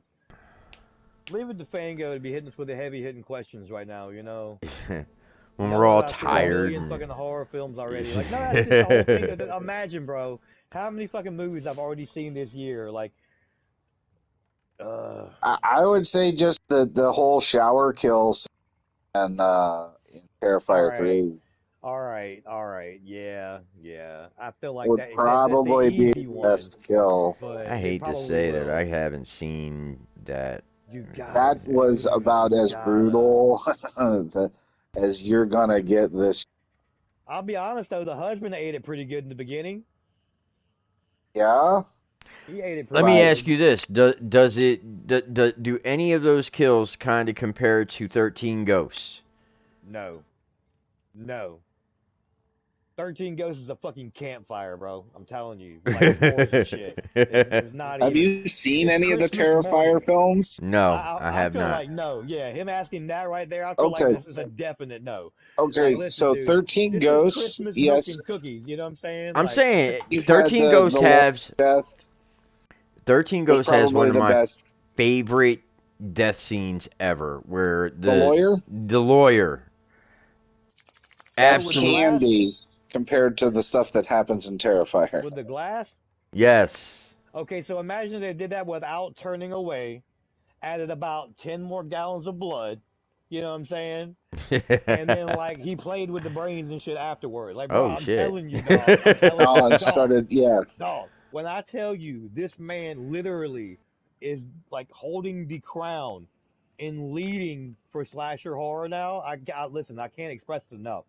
This is the new king of horror for a reason, for slasher horror Okay, for a reason. so I will say that uh, I will say that when the first Terrifier came out, and you can attest to this because I know that I told you, I felt it was overrated and gore for gore's sake. I just didn't get it I when think the first yes, Terrifier but came out. Now, full disclosure, I think it also helps to know Damien Leone, like where he started from, why he does what he does, what he's doing it for.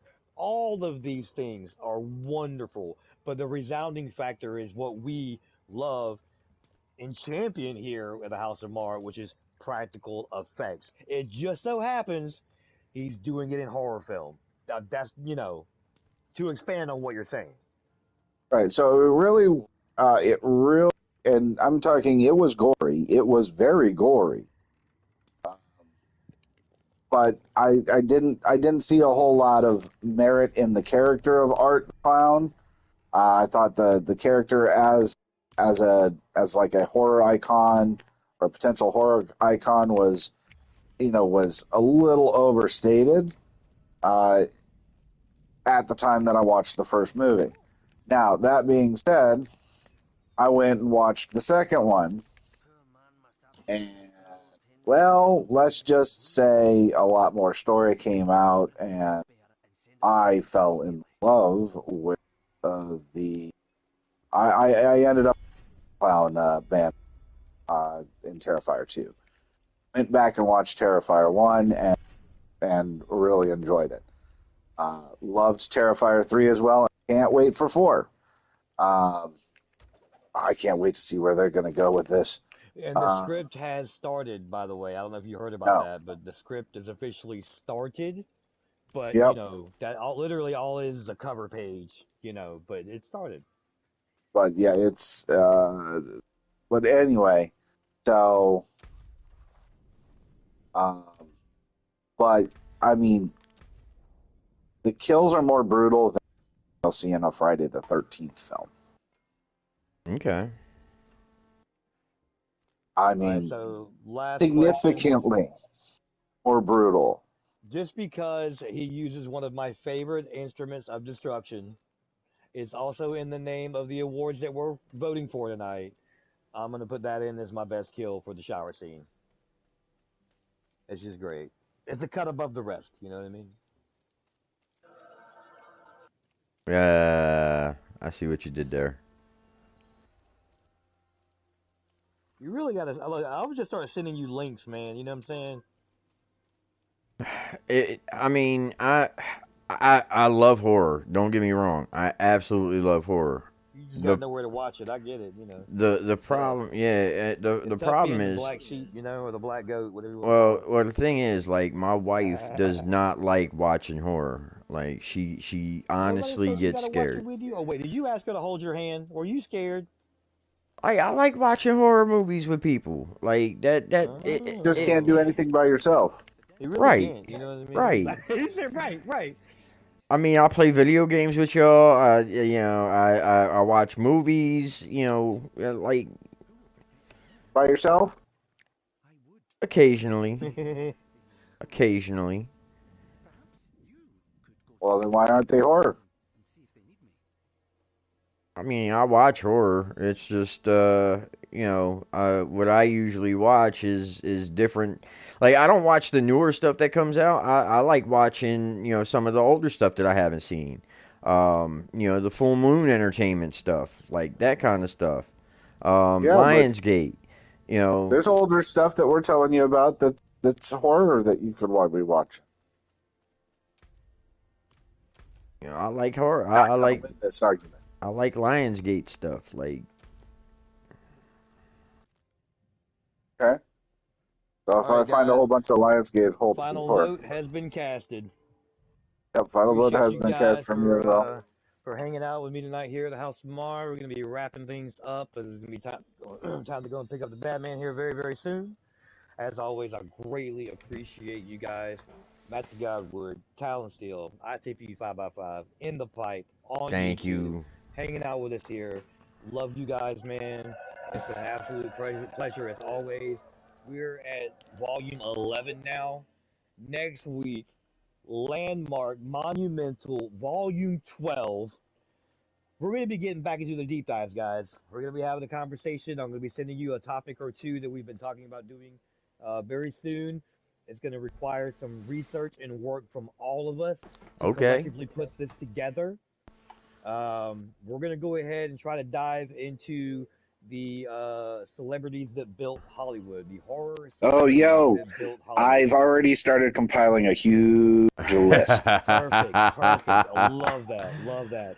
So yeah, we're just Oh, gonna be talking about Matt, it, getting into it, enjoying, already growing up, getting into shit. watching these movies. You know what I'm saying? We'll have some more to get into in the way of Alien Earth, as that also getting ready to kick back into season. We're Yes, gonna be getting August. back into Badlands talk. It's AVP time, guys. We're getting Yes, back it is. into We're it. getting We're getting close. back to the core of what we talk about here, along with other horror films. More horror, horror, horror all the fucking time. So yeah, tune in for next Saturday, an epic volume 12. Right back at it again with the 5x5. We appreciate them for their time. We appreciate you for your time. Thank you for hanging out with us so very much. I just can't say thank you enough, guys. It's been an amazing time hanging out with you guys here on Savage Saturday. Just day one of two on our Savage weekends.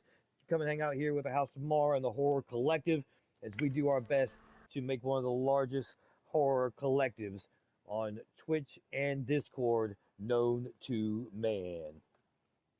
Thank you for having us at ITP on House of Mar. I want to thank Oh you. yeah, all the time, my guy, all Uh, the time. you know, uh, anytime that we can get together to collab like this, I absolutely love it. Yeah, I love talking horror. The absolute best, you know what I mean? But I think I am going to call it myself. Us here at ITP want to thank you guys for joining us. Hope you're enjoying the streams as well as the VODs, not just on ITP 5x5, but also on House of Mar on Twitch. Check us out. And feel free to join in the conversation in the chat. We wanna spread that love. So y'all have yourselves a good Yes. night. You do the same, sir. You guys rest well. It's good seeing you Yep. guys again, talking to you as always. I'll be hitting you guys up soon. Like I say, we'll just kind of recapping on what we're going to do for next week. And as always, we'll just be in touch. I'll be Yep, talking to you yep, guys soon in the chat, man. Y'all take care. Have a great night. yep, Get the yep. best of my fam on both sides. Love you guys, man. Y'all take care. Have a great Hey, night. stay All right. scary. Oh, yeah, all the time. Yep. Stay scary.